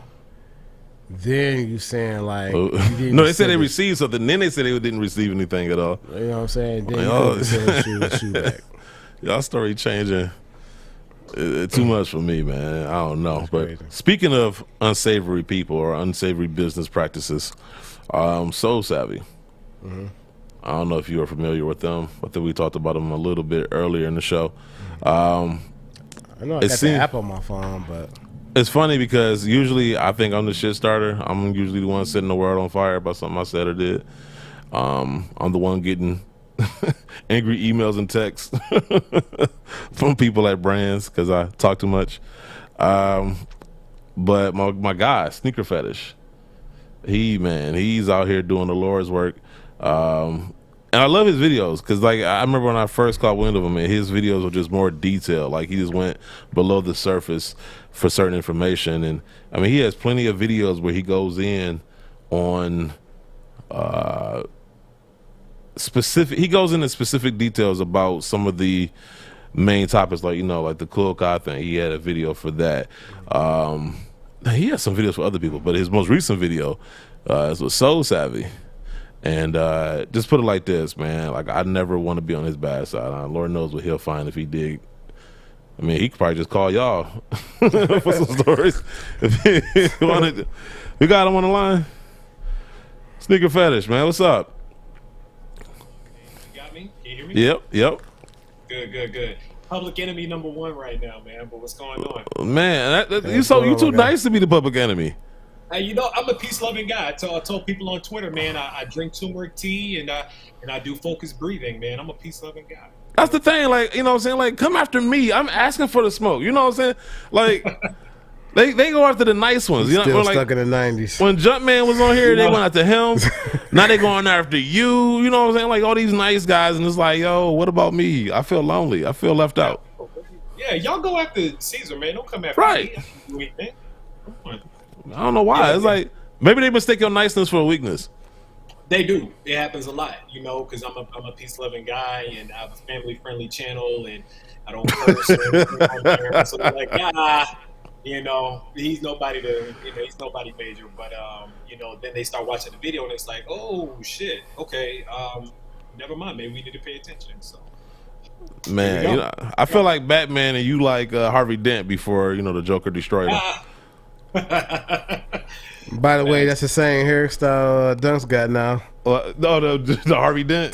You seen it? No. Oh, I gotta show you, bro. Oh my goodness! Come on, I gotta Dunks. show you. This can't be normal for one day. Nope. Jeez. That's why this joke gonna hit harder. Well, anyway, So Savvy. Well, he's looking at that picture. So Savvy. Here you go, Dunk. What? Okay, so what? He look like Cruella DeVille. One side's blind, one if side's Cruella black. DeVille was transitioning from a woman to a man, yeah, Ivy. wow. I'm calling Cruella next time I see him. Yeah, what was that? Birmingham's Dark Knight? I mean, White Knight. Birmingham's White Knight. Oh boy, Dunks ain't even here to defend himself. Anyways, So Savvy. All right, so if you're, for our listeners who don't know, I tried my best to explain, but I also said I didn't really get involved in it because they told me up front that they didn't necessarily cater to my size, so I didn't see the point of indulging in it. But you've done your research. Like, what is So Savvy? Or at least what did they claim themselves to be? So Savvy claims to be an emerging sneaker community that's geared towards securing more sneakers and having these powerful tools that allows their users, their paying members, for a subscription fee every month or every year to have access to these kind of tools that allow them an advantage or a leg up to be able to get a lot of the shoes that they want. So at their core, that's what they are. They're also kind of, you know, they have like three kind of pillars. They have content, they have, you know, podcasts, they have articles and things like that. But at the core of So Savvy, that's what they are. Okay. Yeah, and I've seen that too. Because I've seen there was a tweet that they posted earlier in this week where they are asking people for like bloggers and writers because they want to get to sports and they want to expand content wise, because that's the thing to do now. If you want to brand yourself, you come out with branded content, you know, exclusive branded content. By the way, we're never mind. But my point was going to be that they've reached out and they got all these different people from the brands. They got somebody from Complex, I forgot his name. Real high up. Yeah. They got somebody from Marco. What was it, from Marco. Jordan Brand? Yeah. They got some other people. I forgot the young lady that's supposed to be head of the women's So Savvy. Anna Rebellionaire. Yeah. And so they got all these, you know, key people, and that instantly brought validation, you know, at least within the community, or at least within the industry, sneaker industry, because maybe a lot of people didn't know who these people were, but sneaker industry brought some credibility to them. And I don't know if that played it. No, did that happen before or after they got the investment? That happened after they got the initial investment of $2 million. Okay. So before they got the big $12.5 million, but after they got the $2 million, they used that $2 million. You know, I'll say allegedly to keep myself safe, but they used that $2 million to start bringing those new people on board. But as me and you, or most people know, that leading up to a deal, there's a lot of planning, right? Like, in order to get that $2 million, they had to have a business plan to show them what they intended to do with that investment in order to grow. Oh yeah. So I'm guessing that was in their business plan. Even before they got the $2 million, that was in their business plan. They already had discussions with these people, because otherwise you can't plan for them to be there if they don't know what the hell you're talking about, right?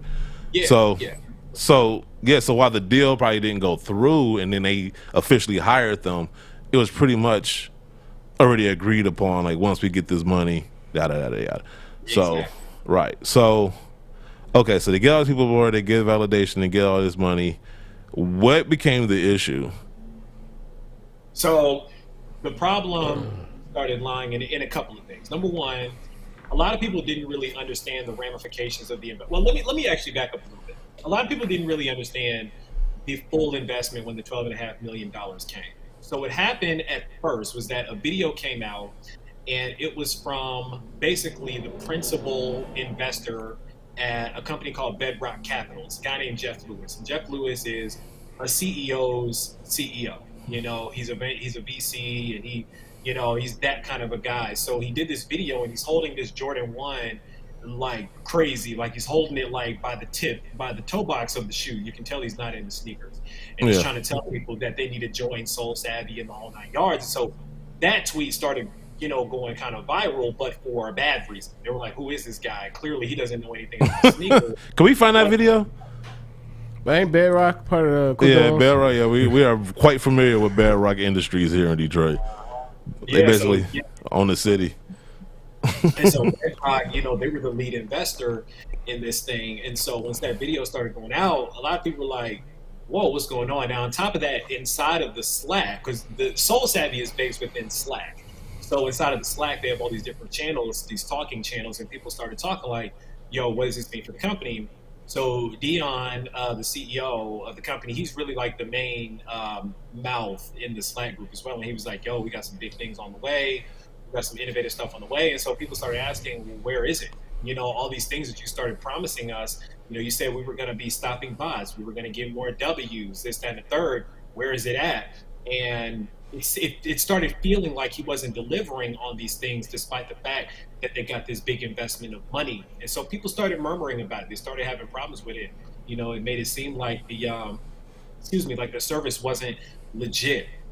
And so that's really how things started bubbling and brewing. And so I always had an eye on Soul Savvy, because I'm not a big proponent of their business model anyway, because I was like, I feel like, for somebody that knows like a fair amount about botting and about how that works behind the scenes, there's no way that you're going to pay these guys X amount of dollars a month and you're going to be able to beat the bots. It's just not that simple. Right. So I was like, what's happening here? So I was like, all right, you know what? That's when my wheels started turning. Like, okay, I think I'm going to make a video about this, but it's going to be really investigative. So that's when I actually signed up for a membership myself to Soul Savvy, because I was like, I want to see this thing internally. So that's how that ball got rolling. Yeah, so because I remember, like, in my glancing views of this, I remember thinking in my head, like, there's no way to sustain that, because once the community gets so big, there's no way people are going to be able to get paid. People are going to be left empty-handed. A lot of people are going to be left empty-handed. And to your point, you're not going to beat the bots. So even if you were able to make 50% of the total market share of whatever product you're trying to get, that still ain't enough to appease especially, I mean, now, like, because it seemed like they're supposed to be the glow up moment. Like, now they got the infusion of 12 million. They got different influencers, promoting the product. They got different people from the industry working at the company, yada yada yada.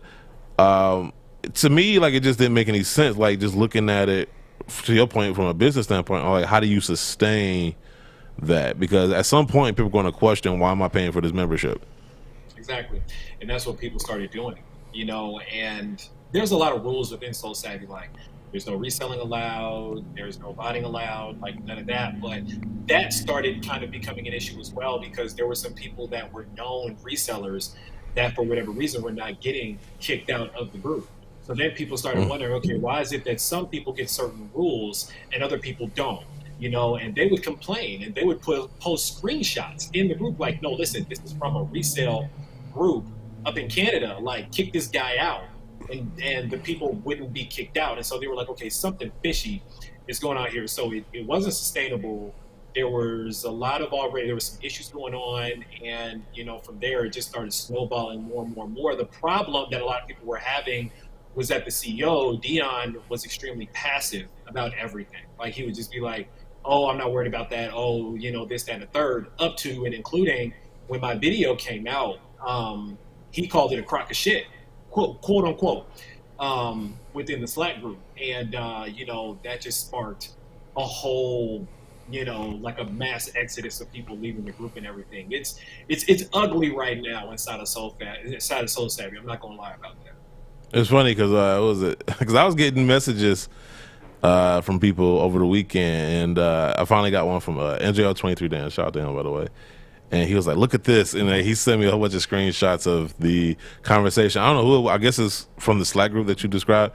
Where he was commenting to people and whatnot. And what I found interesting was, so he said at one point, well, he tried to point out that you had only been a member for 1 day, but you actually had a 30-day membership because the cycle is 30 days, right? Correct. And so, but he basically tried to make the logical point that, hey, this guy can't criticize us. He was only here for 30 days. But then when somebody asked him about your video, he admitted to not watching it. But then, like to your point, saying it was a crock of shit. Well, how do you say something you haven't watched was a crock of shit? Yeah. So I just, and from what I saw, it just seemed like he never really said anything as far as details or specifics. It just kind of seemed like like a politician. I'm just going to talk in circles until everybody gets tired of trying to hold me accountable, and we just walk away from this conversation. That's exactly what it was, and so that's why people started leaving in mass exodus like that. Now, what a lot of people don't know is that a lot of those members, former Soul Savvy members, have now created their own Slack group outside of Soul Savvy because they feel like, well, shit, for the things that we were getting and the information that we were getting, we can just figure this thing out for ourselves. Like they really, all this Soul Savvy was a bunch of monitor channels that had pre-cart links that people clicked on to try to speed through checkout. The problem is that when you're using links like that, it might give you a slight advantage, but at the same time, bots use those same links, and bots can obviously go a lot faster than the regular user can. And so the other part of that people didn't realize was that honestly, they didn't really give a shit about if people were getting the shoe or not. They were making affiliate money. And in their pitch, when they were going after the 12 million, they actually put that in their pitch. There were a lot of things that got put in the pitch that honestly rubbed me the wrong way. And that's when I started really going in on this company. Number one, like I mentioned, was the affiliate money. So they were like, oh, well, we've made this much money, MRR, monthly recurring revenue. We're making this much money, ARR, annual recurring revenue, and our members are so ridiculously loyal that they're paying $600 for our custom sneakers. That's a whole other topic. The custom bespoke Soul Savvy member exclusive sneakers. They came out with a Jordan 1 that was $600, and then they came out with an Air Max 90 that was another $550, bespoke through Garrison Studio. And so they're like, look at how, in my opinion, it made them look at how blindly loyal they are. I was like, why are you treating your members like this, like it's leverage for VCs? I didn't like that. Yeah, so a lot of people started leaving. And to your point, I did what happened. So I put in the cancellation request after 1 day, honestly, just because I don't know about y'all, but when it comes to like recurring stuff every month, if I know I'm not going to use it the next month, I cancel it ASAP because I'll forget. And I need to do that. You know what I'm saying? I'll get charged again for a bunch of shit. So I was like, well, I know I'm not going to be in this longer than a month, so let me cancel it. And that's like the hat that Dion kept hanging his hat on, where he was like, oh, this dude was only here for 1 day. But I'm like, my guy, you don't understand. My DMs are full. I'm talking Instagram. I'm talking Twitter. I'm talking comments on YouTube of members that have been in there for a long time, years, that are like, yo, thank you for this. I appreciate this. Because what happened, to your point, when you saw those screenshots, that really was just a spark. That video going in depth like that was the spark for a couple of reasons. The video, they try to get it taken down right now as we speak, because there was one portion of the video that I actually broke down the family ties between the other founder, Justin, and the fact that he used to be a director of operations for Nike Vancouver, and his father owns a shell company that's DBA Nike. It's called New Age Sports, Inc. And that company owns 5 Nike stores in the Vancouver area, and his brother, I believe his brother, is also director of operations. So Justin has the ability to get his hands on a lot of product. So I raised a point in the video. I found it very interesting that in their member store, they have a member-only store. But in the store, you're only going to see regular general releases. So I was like, it's funny. This looks like something that'd be sitting on the shelf of a Nike Vancouver. Oh, they're probably wholesaling these shoes through their Nike logistics channels, and they're retailing them to their members. However, is that not resale, right? Because if you're getting them wholesale, you're selling them to your members, right? you're low key reselling shoes. So you got these shoes that you're low key reselling allegedly. You have affiliate money that you're making. You're making money off these membership subscriptions, and people just got sick of it. They were like, man, listen, we're making you rich, and we're not getting anything out of the deal. You know what I'm saying? And so, yeah, it just blew up from there. So, man, I'll tell you, dude, I'm like, I love the fact. I mean, I would just tell people to watch the video because you go layer by layer. It's like peeling an onion. Yeah. Like you go layer by layer, you know. And the thing about, and honestly, I'm surprised that most people get it because, you know, people's attention spans are like goldfish now. That was amazing to me because right now the video is just under 35 minutes long. Right. The average viewing time of that video is almost 20 minutes. And as you know, that's an insane amount of time to stay on YouTube. That's crazy. But it's almost like a whodunit with you because you go through such layers.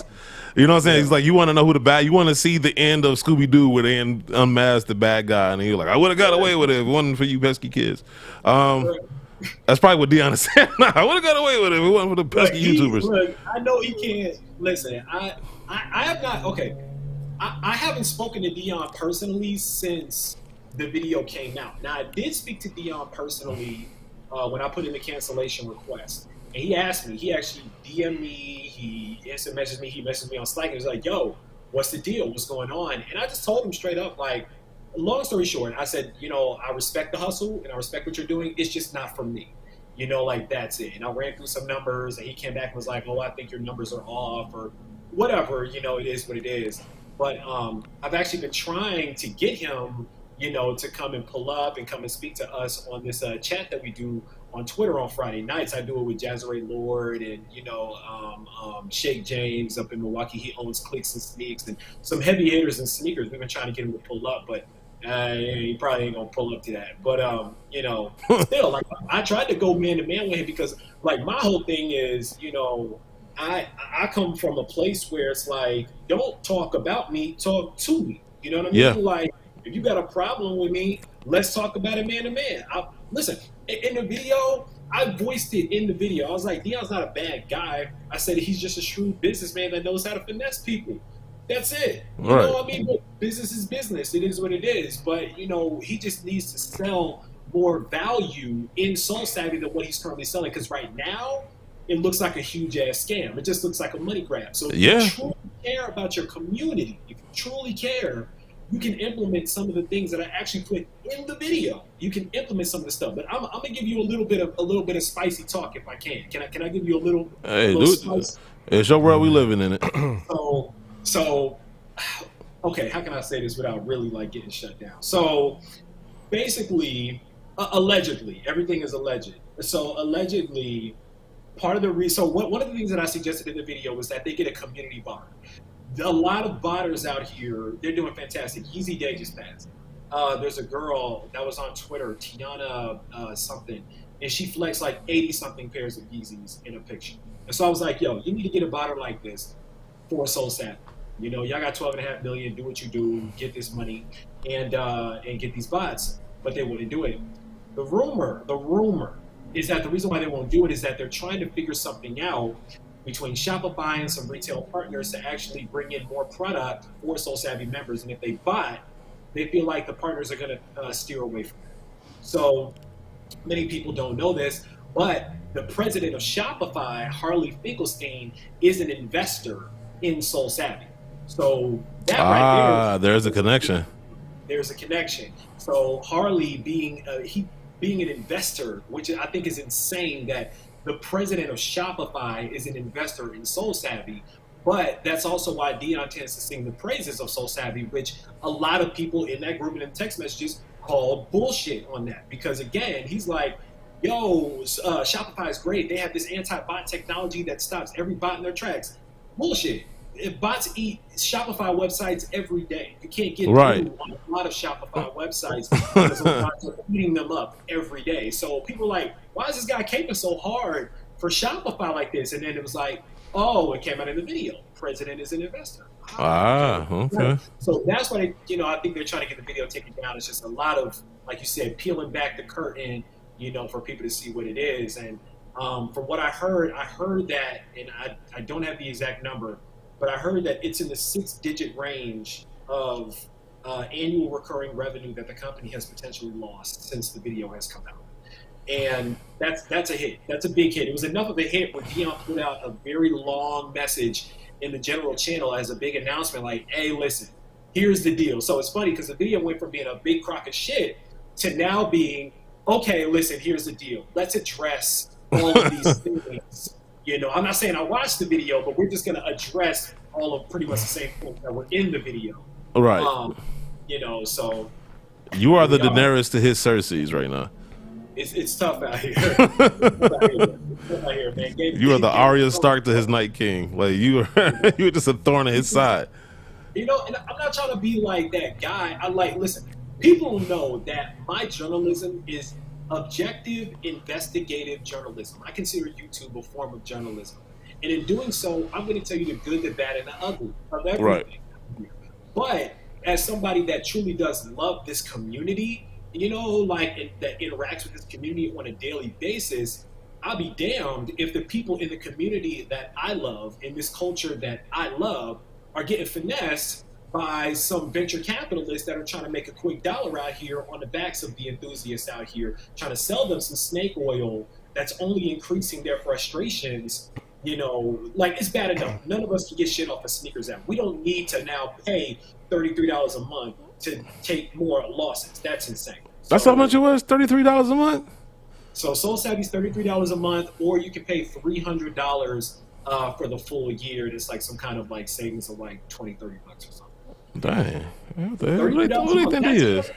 That's enough money, you know, for people to be like, yo, I need to think about this. You know what I'm saying? Like, bro, but I mean, think about how dumb that is. I pay less than half of that for like Netflix and Hulu, and I get unlimited movies. Like, I'm gonna pay that much money just to spend more money, yes. like on the product. Like, that sounds dumb as hell to me. I mean, I think that's what I mean. The game has the unfair advantage of botting has now funneled people in the direction of this. So some companies take advantage of it. Yes, they reeled you in with the hopes of, hey, we can help you get shoes more at a fair price or at retail, but you still got to have some objectivity to it and some transparency to it. And in the era of social media, you got to move tighter and move more ethical, because there's times and times again people get exposed through social media and everything else, and the sneaker community as well. Like, you can't just go out here and just. That's why I feel like the game ain't what it is, because now, back then it was more about people who was really into the culture. Now it's just any business, any brand, just see things for a quick dollar. Like, that's why I tell people, oh, you a sneakerhead? Like, no, I'm a sneaker enthusiast. Sneakerheads are what corporate people in a room, in a meeting, call these group of people they're trying to get this amount of money out of every quarter. Like, that's kind of have to rearrange people and tell people, like, yo, this is what the game really is. And it's sad, but, man, it's like I've seen this time and time again before, but it's unfortunate that, you know, you playing all in the hearts of people who's taking losses and trying, you know, almost selling them a dream. Like, it's almost like you seen this in movies, like Disney movies, like sell this potion or you know. What was the movie Tangled, when her mother had the flower but kept it away from her so she could keep her? That's the same thing that they doing. You know, it's just the same thing. It's just, to me, it's well, one, let me give you your flowers, man. After watching this Versus and then seeing everybody give Jadakiss his flowers while he's still living, let's give Sneaker Fetish his flowers too. Because honestly, that's one of the things that I was most impressed about your content. Because you did your sneaker reviews, but even your reviews were more thorough. It was more, I don't want to say educational, just more detailed, full of information. You know, like, I feel like a lot of times you see a lot of these YouTubers, you know, it's like everything is dope. Everything is awesome. You know what I'm saying? It's like the Lego movie. And it's really no diversity in content other than, you know, like your accent and who cusses more. Or who does the dumbest shit, like, I don't know, pour milk in a shoe and put cookies in there. But it's like the same thing in the YouTube world happens in the rap world. When someone blows up off a flow or a style or auto-tune, everybody chases that, and the crowd and the public also attest to that. So it's just like, if he eats cereal out of his shoes, and everybody watches his videos, and then when everybody else does it, everybody else gets their videos watched. Like, that blame falls on the creator and also falls on the consumers for entertainment. That's what I always say, and this is what I always say, and I always say this, like, sometimes we set the menu, and so, like, when you offer people something else, they might actually take that choice. If you offer people nothing but different hot dogs, they're going to just choose the best hot dog. If you offer them a steak in lieu of those hot dogs, they may actually choose the steak.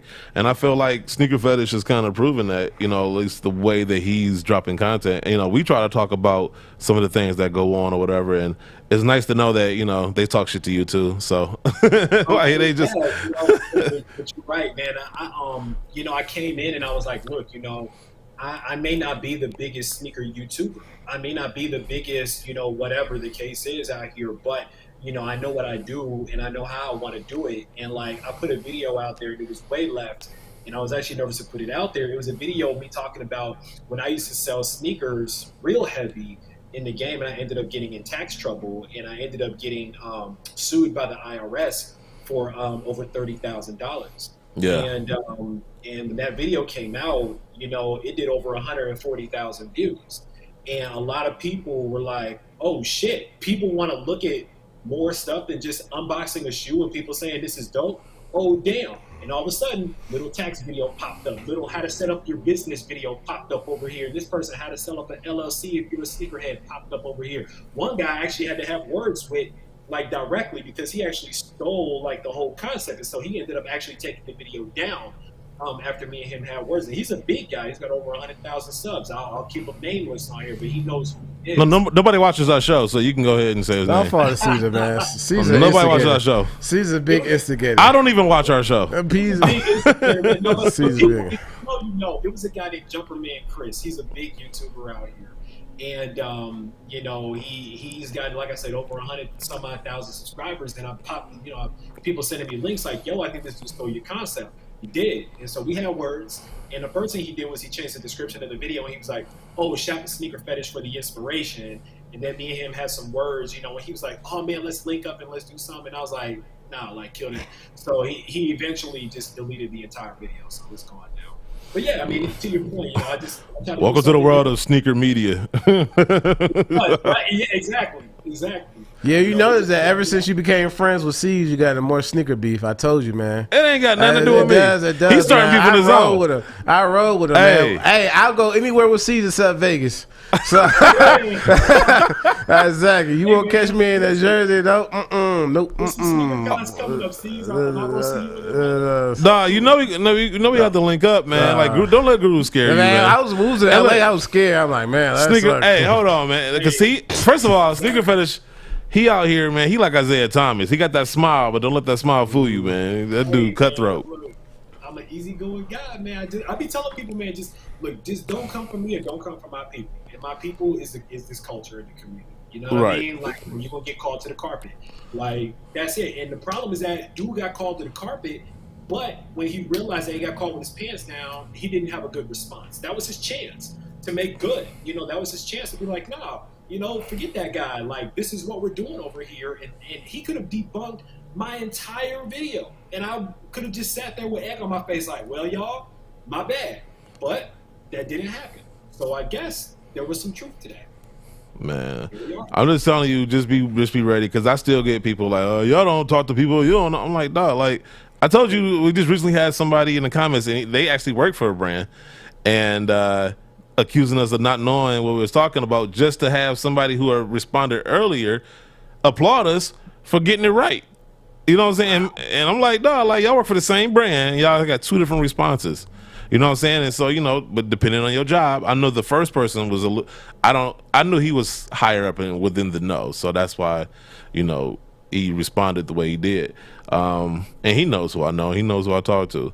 And so when the second person responded, I'm like, you may want to look up above in the comment thread to see who you think we talking to or not. Like, but it's so funny though, because they assume, and a lot of brands, you know, then like to Dion, what he's doing right now, they like to discredit the source, or they don't know what they're talking about. They don't know what it's like on the industry. They don't like what. Okay, all right. That's it. Okay, Cool, Okay, right, I got receipts, but okay. You know what I'm saying? That's what I told him. I was like, cool, sue me for defamation of character, sue me for libel. Talk to me. You know, I've been saying that. Every time I have a conversation, where's the lie? Crickets. Okay, then. So I mean, so here we are. they just take my Jordans away. No more Jordans for you.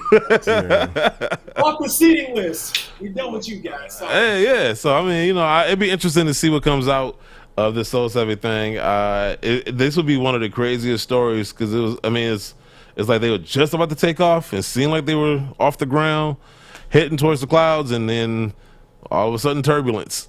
Here comes the guy. You know, I saw it going up, and I was like, nah, we gotta stop this. Yeah, nah, I was just like, I mean, you like Scorpion, like get over here.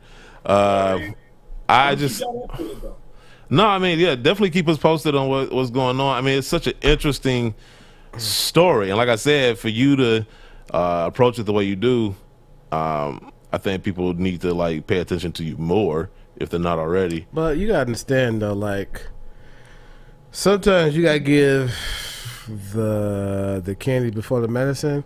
Like when it comes to sneaker review videos in this climate of viewers, it's hard to get what he does out and to be successful at it because it's so easy to go the other way. It's like a rapper like, hey, I'd rather take the lyrical route and be happy with myself. You can take the Joe Budden route, or you could take the Lil Yachty route or the Uzi. Like what I'm saying, like it's hard to do, and it's good that he understands that. Hey, I never met Rebellionaire Records, but I know my respect and dignity and character gonna be there at the end of the day. Yep. And I can live with myself every day I wake up with the content that I make. Real quick, Go ahead. Real quick, and I swear to God, I really try not to. I really try not to talk about this topic more than people think. Real quick, because like I said, you got the video with that. You did. I remember the tax video that you talked about earlier. I think that was the one video that got me into watching your channel. And then you did the Cool Kyle one, and I just thought it was interesting because there was stuff I didn't even know, and I'm like, wow, like this dude does his fucking homework. Like, what was the reaction to that video? Insanity, you know. And what's funny is that Kai never pulled up, and I expected him to because Kai has a reputation for, you know, like dogging people or for calling people haters or one thing or another. He never came at our show either. Just short a record. I just want people to take note of that. There's a reason why. But go ahead. To your point. Yep. Continue. Yep. And so the funny thing about when that video dropped, the biggest thing that ended up happening was something that people now call the squeeze test on all of his shoes. Everybody now does the squeeze test where they squeeze the outsole to see if it pops out, you know, the way that it did in my video showing how cheap the materials are in the shoe. So that's been the biggest takeaway from that. But you know, I know he's trying to pivot. I know for a fact I'm going to keep this because it's again giving y'all some a little exclusive info. He's trying right now to get a deal with a sneaker brand, like an official deal, an official collab. But he's having a hard time of it because his claim to fame is a bootlegged Jordan 1, right? The brand's not Nike, which Nike wouldn't. Nike wouldn't. Yeah. You know, but because of that, the brand's like, it's like, well, what else do you have? And unfortunately, pretty much his entire portfolio is stolen pieces of other sneakers that he kind of Frankensteins into his own thing.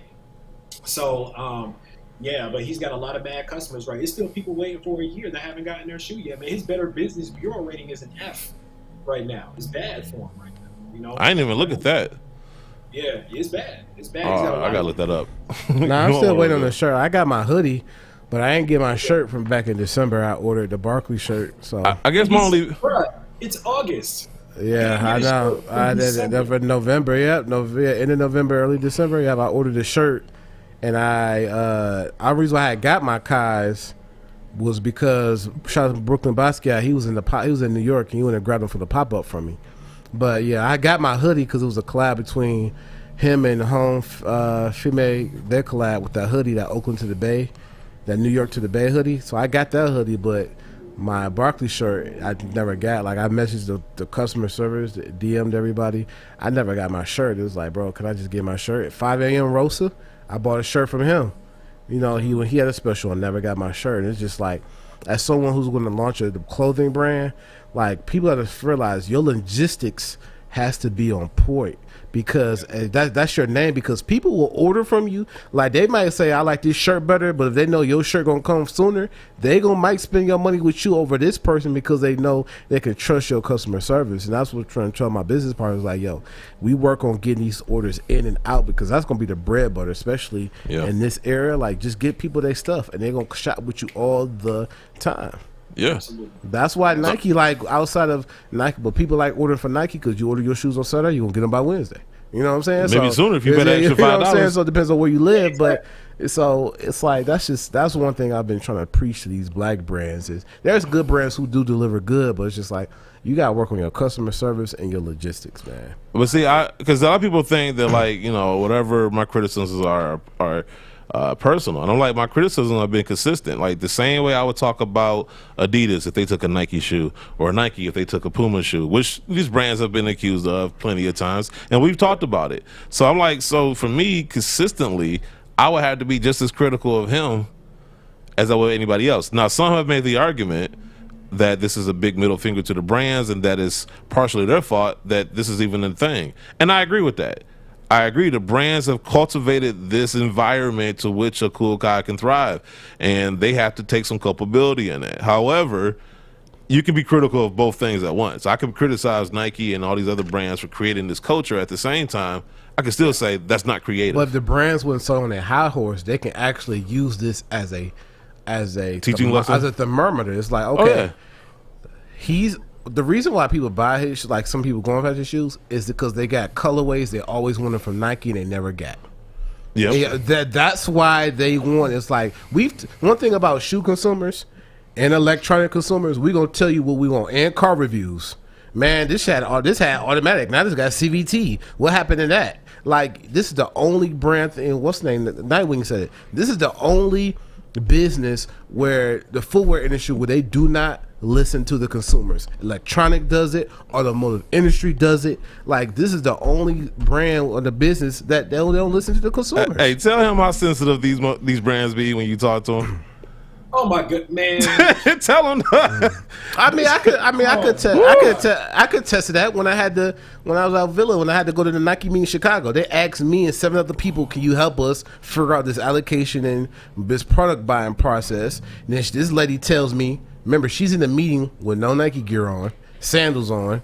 She's like, "Oh yeah, this is with the Air Money up, the Air More Monies or whatever, the shoes." Oh, the shroud on top. Yeah, and then the up tempo bottom. Yeah, she's like, "Yeah, we're gonna go with this." I was like, "Ma'am," and she had the pictures. I said, "What you should do is release the Get Money first, right?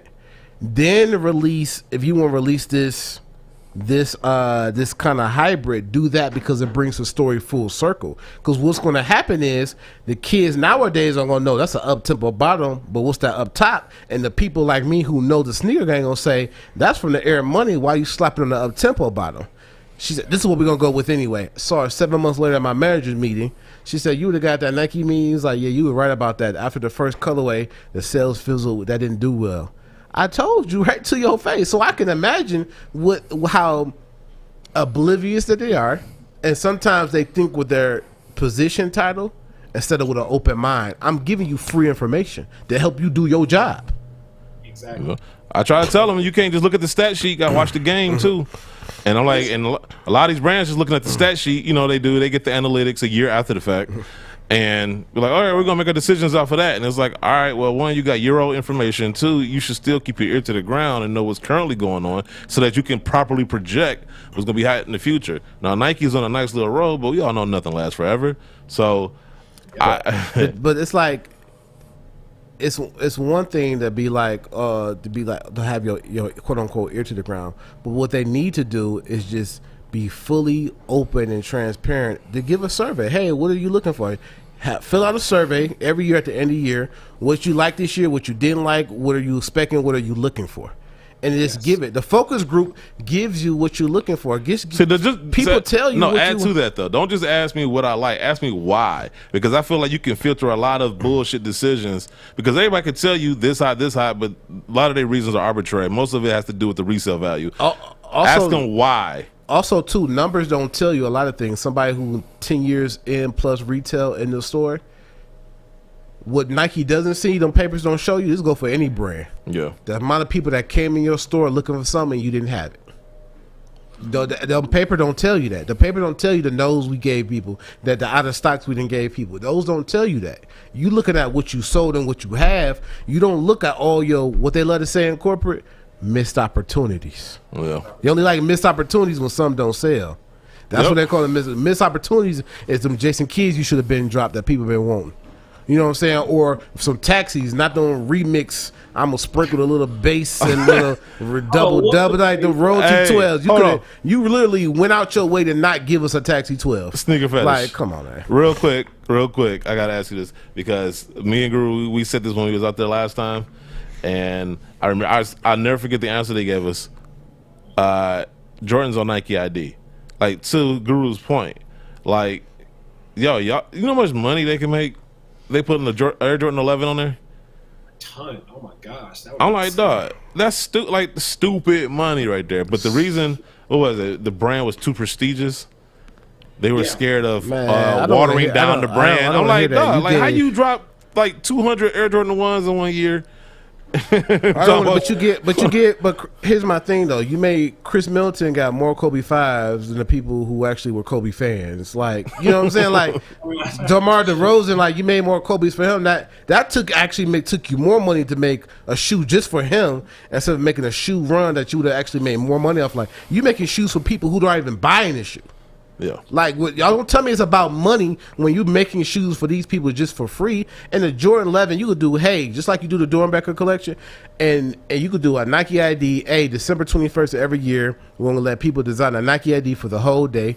Nike IDs you can cap, so you can sell out. And it's hard to buy the Nike ID because you got to go through all those different ID options before you hit the checkout. So that's like your thing. And Red Lobster, we used to call it the giving back. The endless shrimp was to give back to everybody who supported Red Lobster during the end of for the whole year. You can do that. Like you can do that.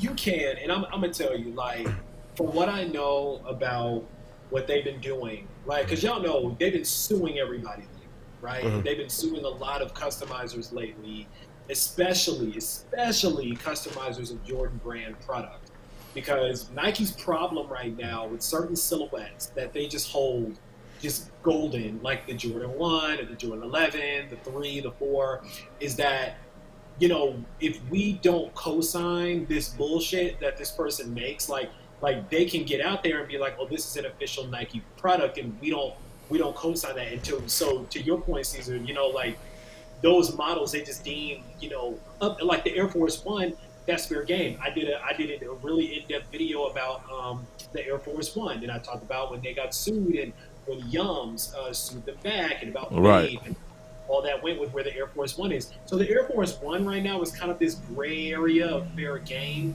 So I think that's why we keep seeing the Air Force One by You pop up, because they're like, we don't really give a shit. That's fine. Y'all can do whatever you want with the Air Force One. But you ain't touching these Jordans over here. Like that's safe ground right there. That's a whole thing.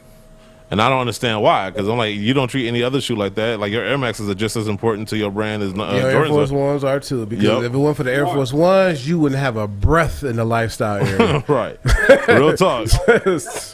Real talk. So I don't understand. I mean, I it's funny because I know what they're going to say, but I don't understand the logic behind it. Anyway, I love what you do, man. Keep doing what you're doing, man.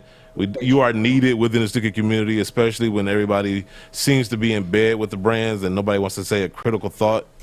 You know, we can't be the only ones to do it. And so God bless you. Yeah, I appreciate that. Yeah, God bless you, bro. Like, trust me, we know I know the conversations I've had to have, you know, defending myself, you know, so for something I said on the show.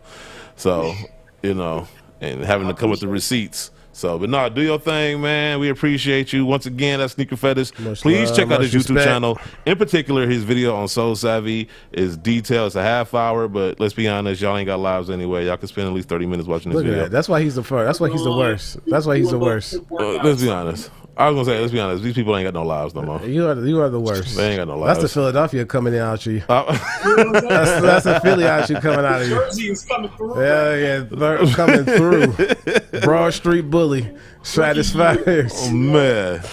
Shout out to Mitchell and Ness, by the way, too. Shout out to them, man. They keeping me. Whatever. They keeping me. They keeping me looking nice. So I love them. Exactly, man. Exactly, man. That's why I'd be nice, man. You see how they like my girl to give me one, Mason. Cities won't give me one. Or I'll ask for LeBron. You know what I'm saying? That's why I had to do that. Man, friends like that, who needs enemies, man? You know what I'm saying? Wow. They got me feel like Junior Mafia, bro. Dang, we can't round up. We gotta take the bloods. We can't hop on the plane. I'm working on something. We can't hop on the plane. I'm working on something. Yeah, you work on another order. There's 3 jerseys and a 3X. another invoice. That's what you working on. That's why you laughing. Y'all funny. We're friends like y'all. But anyway, man, thank you for coming on. Thank you for making time. I know you're busy. I know you got your show with Jazzaray. What is it? What is it called? The Kickback? Yeah, it's called The Kickback, man. Friday nights, 8:15 Eastern on Twitter Spaces. So you just log on Twitter and you'll see everybody popping up purple at the top, which is audio-only chat. We got Hype Beast in there. Nice Kicks is working with us, man. It's growing. It's growing. So, yeah. Every TJ's on there? Yeah, Talks with TJ is on there. We got Shake James. He's one of the co-hosts as well, owner of Clicks and Sneaks up in Milwaukee, the mayor of Milwaukee, Wisconsin. Y'all don't want me on that show. Y'all trust me. I'm going to be like you on there. Come through. Anytime you want to come through, you're welcome. We got a spot for you. Come through, Guru. Come through, man. Whatever. Just tell Jazzaray I'm mad at her. I'm going to come through. I'm going to come through on the show. So tell Jazzaray I want a handwritten invitation from her. Damn. For the kid on a satin pillow. I'll definitely come through. I got you. But nah, man, thank you, man. Much love to you, man. Keep doing your thing. Yeah, for sure. Much respect, man. Take care, bro. Once again, that's my brother from another mother, man. Sneaker Fetish. I love that dude, man. I love what he's doing. And I just love that. Like, I've been complaining about years. We about to wrap up, Sawyer. Sawyer's like, hell yeah. I'm trying to get home and watch Cartoon Network. Nah, you trying to watch Smallville. No. But go on, man. End the show, C's, bro. Stop on that laughing. Why'd you say so like that? Stop, go. Anyway, no, I didn't forget what I was gonna say. Now, like you didn't threw me off with that Smallville, because you do like an extra from Smallville. Ain't no black people in Smallville, just so you know, except the villain. Like real talk, I think there was like a black villain. No, they had the one token black kid. I remember he had the weird hairline. So they had a token on there. I don't know. I started off with one thought, and then Guru said what he said, and you see how. That's why you the worst. Okay. But anyway, this is episode 304. Hopefully I'll look back on this conversation and figure out what I was going to say, and I can say it on the next show. But until the next show, this is episode 304. We out. Me, Guru, Sawyer in the booth. We out. Peace. Peace.